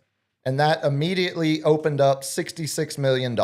In cap space this year. Right. Well, not in cap. Yes. It doesn't mean they have $66 million, but it got them closer to having a bunch of cap space. What they have to do now, which is what they're talking about going to do, restructuring Osa, all the defensive tackles, Osa, Quinnen Williams, and Kenny Clark, who they're $63 million combined. So you restructure those, and then you actually are in a position where you can sign a free agent for the first time since Brandon Carr, a decade and a half ago now, or however long it's been. So Cowboys actually did something smart. We'll see if they spend the money wisely. They've been heavily linked with Nakobe Dean, the linebacker for the Eagles, also Blankenship with the Eagles, Christian Parker coming over from Philly. Marshawn Lattimore got released. Lattimore gets released. There was another guy with the Saints, Thomas, I think it's the last name. I saw that right before it was being reported that they were rumored to be looks like Debo is going to get released from Washington as well. Debo is not going to be. The Niners. They have been. Bring him home. Yeah, bring him home. The Texans get a starting running back. They trade for David Montgomery. That's scary. That's a great. I think that's a. Is Joe Mixon dead? He missed all of this season, and it seems like his career might be dead. It seems like it might be. It seemingly is headed towards a release with Houston. Yeah. Whether another team takes a flyer on him or not. His knee was messed up more than we ever thought. Seemingly. Yeah, seemingly. The only bad news from the Cowboys over the weekend, we got the word that Donovan Ezeraku, last year's second-round pick, who showed flashes and is now switching to outside linebacker in this new scheme. He had hip surgery, which is never what you want to hear from a hip surgery is not what it used to be. Yeah, I think it's outpatient. Like you get the ball and joint, like shaving it down, putting like the metal. It's an outpatient procedure now. I mean, it's not going. When I had hip surgery, I was in the hospital for a month and a half. Yeah, I was about to say. Yeah, I was like, what the hell is going on? It doesn't seem like it's any kind of season impact. He's going to miss all of the offseason program, but aiming to be back ready to go by training camp. So we did have some NFL headlines. I'm sure, obviously. But I heard your cap space the following year is going to be like $3 million because of all this restructuring. Oh yeah, no, it's gonna. Yeah, you're putting yourself in you're kicking the can down the road. Yeah. You're putting yourself in a future bind. You're opening it up.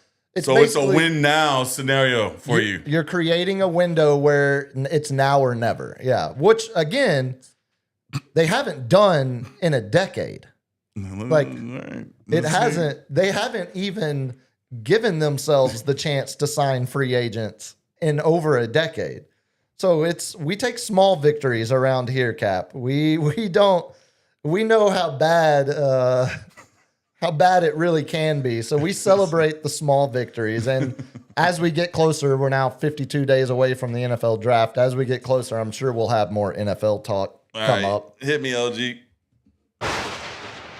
I came across, I always love these, is the little stats from some of my favorite players. And as you know, my favorite pitcher is one Nolan Ryan. And the greatness that was him. So let me go ahead and just spout off some Nolan Ryan facts. Yeah, we always have time for Nolan Ryan facts on this program. If you take away Nolan Ryan's MLB record, 215 games with at least 10 strikeouts, he is still 3,167 strikeouts. That's insane. Yeah, that's nuts. That's Hall of Fame numbers now for anybody who gets 3K. In 1989, at age 42, Nolan Ryan averaged 127 pitches a game with a high of 164, which came 5 days after when he threw 150. Think about that. He threw 314 pitches over a 2-start span in his age 42 season. And most starting pitchers don't throw over 70 pitches nowadays. That's 4 starts for most guys. I mean, 314 pitches thrown, that's 3.5, 4 starts. If a pitcher struck out 250 batters for a year for 22 straight years, Nolan Ryan would still have more strikeouts. Say that again. A pitcher would, if a pitcher had 250 strikeouts a season Okay. for 22 straight years, Okay. Nolan Ryan still would have more strikeouts. Yeah, that's ungodly. That's insane. That's That's ungodly. insane. 1980, at age 33, Nolan Ryan recorded his 3,000th strikeout. Then he struck out more. More batters than Warren Spahn, Bob Feller, Juan Markel, Tom Glavine, or Don Drysdale did in their entire careers after that. Marcial. Marcial. I was close. Nailed it. Nailed it.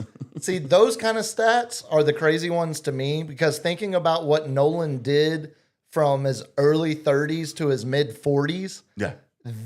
he was like getting in his groove. Yeah. The pitchers with the most no-hitters broken up after the 7th inning. Nolan Ryan, 24. The next one, Seven. Randy Johnson, 11. Okay. Don Sutton, 8. Dean Chance, 7. Tom Seaver, 7. Roger Clemens, 7. Dean Chance. I'm unfamiliar with that name. Oh, yeah. That doesn't. So Nolan he threw the 7 no-hitters Yeah. and had 24 no-hitters that were broken up After the 7th after inning. the 7th inning. So the last 2 innings. Nolan Ryan was the only pitcher to face the last 3 single-season home run leaders, Roger Maris, Mark McGwire, and Barry Bonds. They were 5 of 28 against him with 0 home runs. Okay, that's just fun to think about from a baseball history perspective. Yeah. Nolan throwing to Maris, Yankees Hall of Famer, legend, retired number. McGuire, Yeah. and then Bonds. Bonds, the greatest home run hitter there is.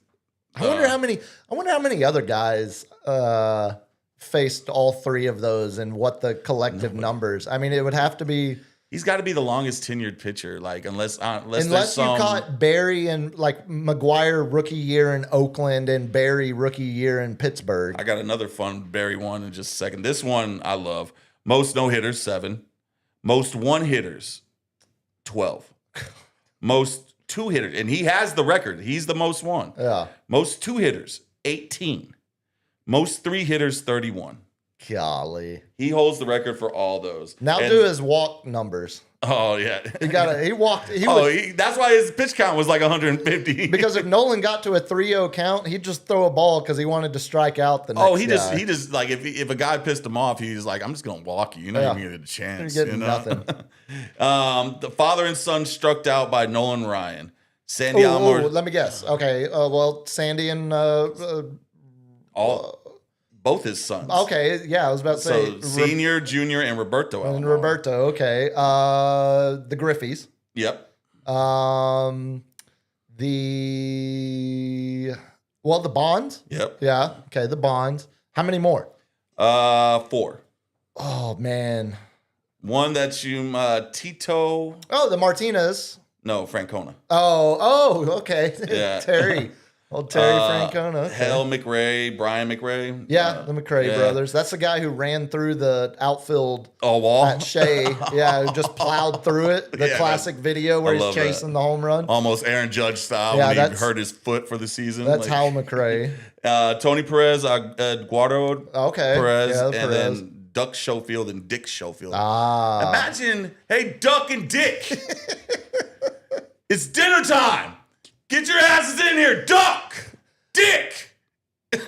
Doesn't that just sound like a bad, like 1950s sitcom? The Duck and Dick Show. Right, play it right after. I love that one. That was right like- after Laughing and before Hee Haw. Man, if there was like if I had notes, I'd have been like, be sure to yell duck and dick real loud in the show. Yeah, you know what? I don't have to mark that one. Yeah, hey, that's their names, man. Hit me, LG. You know, we're getting really close to like the World Baseball Classic starts in 3 days. Yeah. Yeah. Oh, buddy. I thought it was this weekend. No, well, it's 3 days. Yeah. I It's guess on Thursday, I All think. right. Yeah, Thursday is day one. Speaking of being on a hot streak, I don't think anyone spoke of that, but that's how I'm going to tie in. Stars are playing in Vancouver right now tonight. I haven't checked the score, but they are currently on an 8-game win streak, which is their franchise tying record win streak. They have won 8 straight games, have stayed hot coming out of the Olympic break. What's the most wins? What's the highest win streak? That In seems NHL history? That seems pretty low. Well, you got to think, you're not winning. Your ties. You're yeah, and you're losing in overtime, or you're, used to, you would just get a tie. Longest NHL win streak. The 90, do you want to take a guess? 92-93 Pittsburgh Penguins, led by Mario Lemieux, who we're going to talk about here in a minute on Sports on this day. You want to take a guess how many games? You say 8 games is low. 14. Close. 17 consecutive victories. Nice. 17 consecutive back in 93. LG, scratch that video. We won't. The Stars had a big bench clearing brawl a couple games ago, and 2 of the guys ended up some people just got straight kicked out of the game. Yeah. 2 of the guys ended up in the penalty box together, and they went straight bash bros, like gave the full dap up, pound it, like we just beat the hell out of these guys, and we're celebrating together in the penalty box. Oh man, yeah, I got nothing else. All right, well then LG, hit me and we'll do some sports on this day to close it out, because I have got a good list. I actually did, believe it or not, prep work for this one. What? So on this day, February 2nd, we might need to get some bed music for this if we're going to do it regularly. On this day, I got some to burn through. 1874, the National Association of Professional Baseball Players officially adopted the batter's box. In 1874. 1874. God, I cannot Baseball believe it's been got- around that long, dude. Baseball got a batter's box. They also voted to determine how they would handle gambling, which would quickly become a pretty big Don't do it. storyline. So in Those damn Black 1874, Sox. they agreed, long before 1919. In 1874, they agreed any player betting on his own team would be expelled from the game, kicked out of baseball. Yeah. Any player betting on any other team, he just had to forfeit his pay, his day's pay from the game that day. $3. Right. Yeah. It was huge back then. Well, I made 4, so I'm up 1. So if you bet on your own team, you're kicked out. But if you bet on another team, you just donate your paycheck. 1951, the first NBA All-Star game was played in Boston Garden. East beat the West 111-94. How the hell did they score 111 points No 3-pointers. in 1951? So they're just doing the Olay defense back then too. Yeah, Ed McCauley, Boston Celtics guard, was your first All-Star game MVP. But this is when it was still only the whites, right? Absolutely was. Pre-segregation of the NBA. ABA was still flourishing.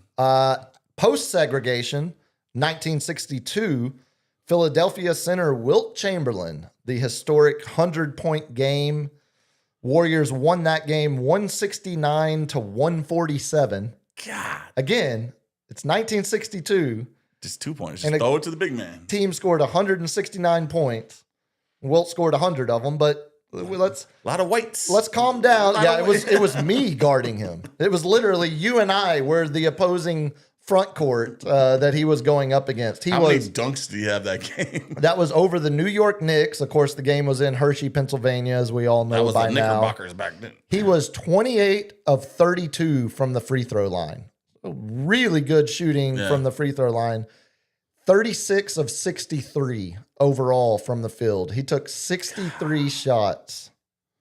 And how many did he catch? How many offensive rebounds? I could just see him just sitting there playing with himself. I'd have to pull, so to speak, I'd have to pull the full box score. I just pulled the scoring numbers. Sticking with some NBA, 1988, the Flaming Basketball was first adopted as the new logo of the Miami Heat. Still around today, 1988. They took over 13,000 entries from fans. It was a logo competition. And a dude named Mark Henderson was your winning entry there. 1 year later. And he's still collecting royalties to this I day. hope so. I hope he's getting something out of that. No, probably not. He's like the guy that invented the chicken nugget. Yeah. He's like, yeah, now get back down in the basement and come up with something else. Yeah. The greatest scene. We're going to give you a 2% raise. Good job. Greatest scene from season 1 of The Wire. It still had the idea, though. 1989, New York. I did this just for you.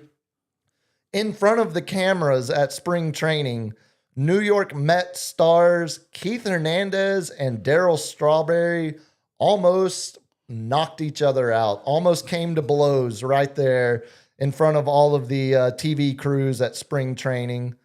Keith Hernandez, of How course. lit was Darryl Strawberry probably Buddy. then? Because it was probably Keith. Like, Darryl, did you even go to bed? Exactly. You know? How He's like, stuck up. What'd you say, Keith? That's what I'm coming. What you say, Hernandez? Go pull the footage. It's pretty funny. Speaking of that 1993, I didn't realize we were going to talk so much 93 Pittsburgh Penguins, but the team that set the record for most consecutive wins in NHL history, Mario Lemieux, Penguins legend, captain on that team. He underwent. Is he a Mount Rushmore guy? Oh yeah, Yeah. Lemieux is right there. If he's not on the Rushmore, he's the first one left off. Yeah, He's absolutely, absolutely worthy of one of the 4 spots.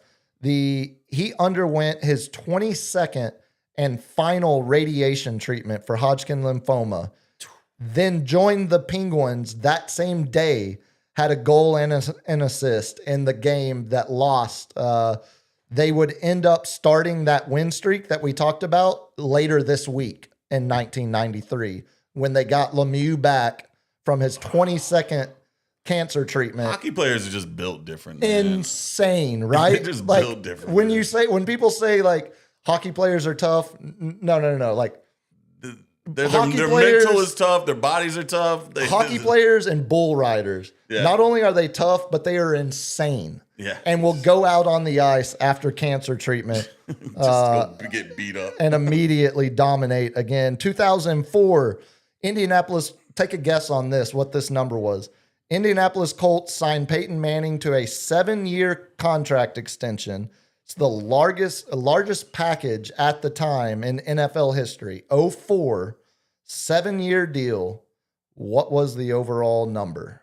Like overall, not per year. Not per year. The overall 7-year, 64 million. $34.5 million was the signing bonus. The deal was 7 years, $98 million. Okay, I knew it wasn't over 100. No, it was right at it. And I remember as a senior in high school, the conversation about. So I didn't get the signing bonus, but I got the. Give me partial credit. Yeah, we'll give you partial for that. Also in 2004, one of my favorite college basketball memories, St. Joseph finishes off their perfect season, of course, led by Jameer Nelson and Delonte West, who has since fallen on rough times. But that was a perfect 27-0 record from that St. Joe's Hawks team. Delonte West, when YouTube first came out, he was my favorite YouTube. Like, do you ever remember the one where he's sitting in Popeyes? Uh-huh. They told me that it was going to be 30 minutes, and I said, okay. I better get some hot sauce in my bag. hot sauce in my bag. Extra. It was just. Delonte was a star that burned bright.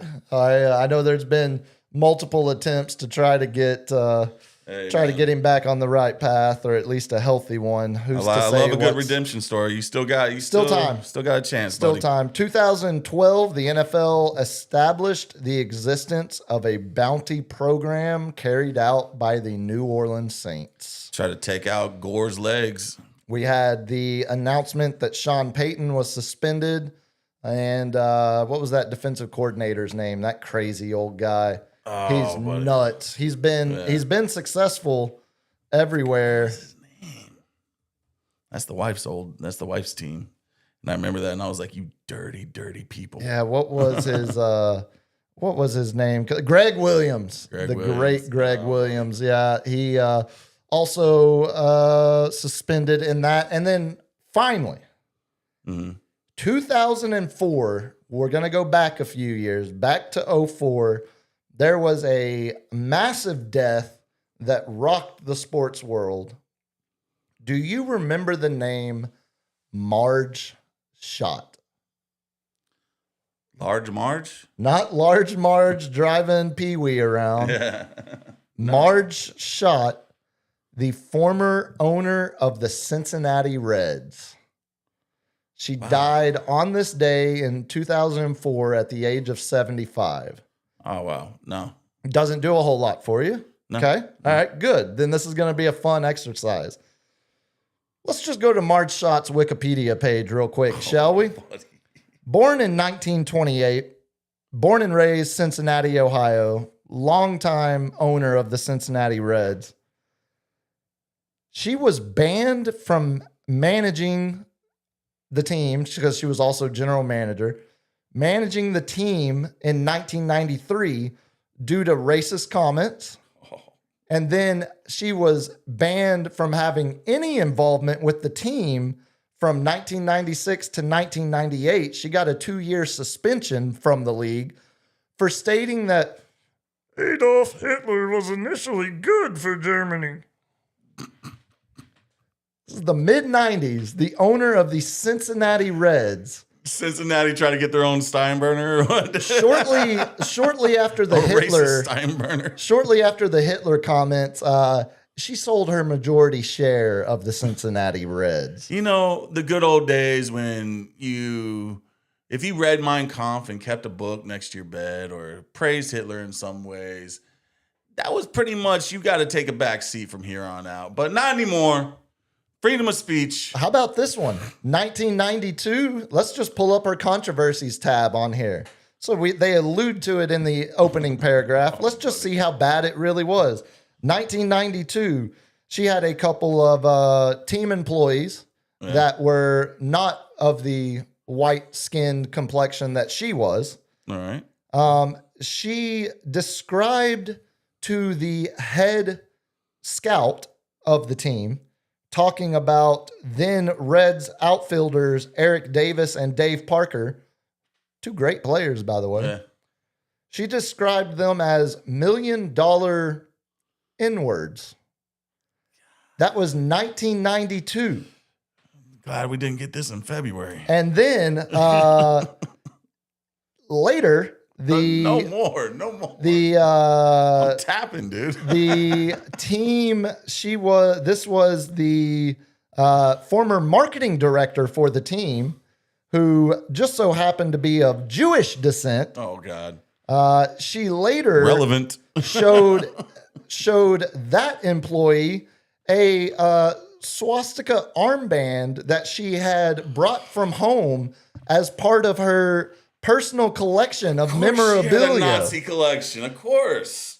Yeah, and then November. She's like, you want to see my Ruger? November of that year, she stated that, the former chancellor of Germany wasn't. He was initially good for Germany, and then described how she didn't understand the current slur for a Japanese American was really all that bad. She didn't understand how that could possibly be offensive.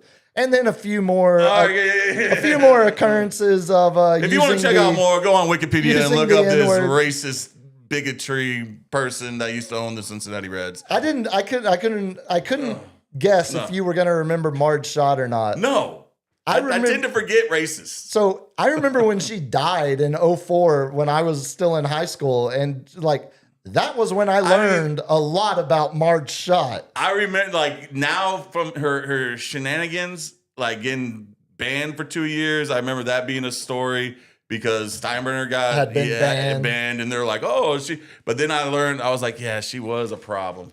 Yeah, She was a problem. I believe the old lot Don of Sterling problem. believe a lot of the inspiration for the female owner in Major League was taken from Marge Schott, actually. And she was not in Toxic Avenger. Just let you know. Yeah, not the same person. An uplifting story to end. I'm enjoying. I like looking at the sports on this day. Cap, tell the good people how to get a hold of you before we get out of here. Instagram and Facebook, The Captain's Chair 210. And then you can hit us on sportscape.live on almost everything. Yes, you can get a hold of me on X at Biggest Puma, on Instagram, biggest.puma. LG, when's the next stream? Mañana.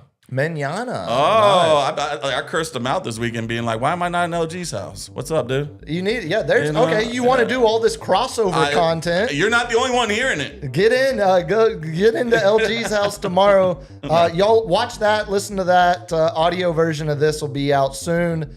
We'll be back Wednesday night. Yes. Monday and Wednesday this week and next week. Till then, I'm also on the radio tomorrow through Thursday, hosting for Andy Wednesday. So listen to Ticket 760. Get back here Wednesday night, 8 o'clock. Till then, y'all be good. Peace. Thanks for the Peace. birthdays.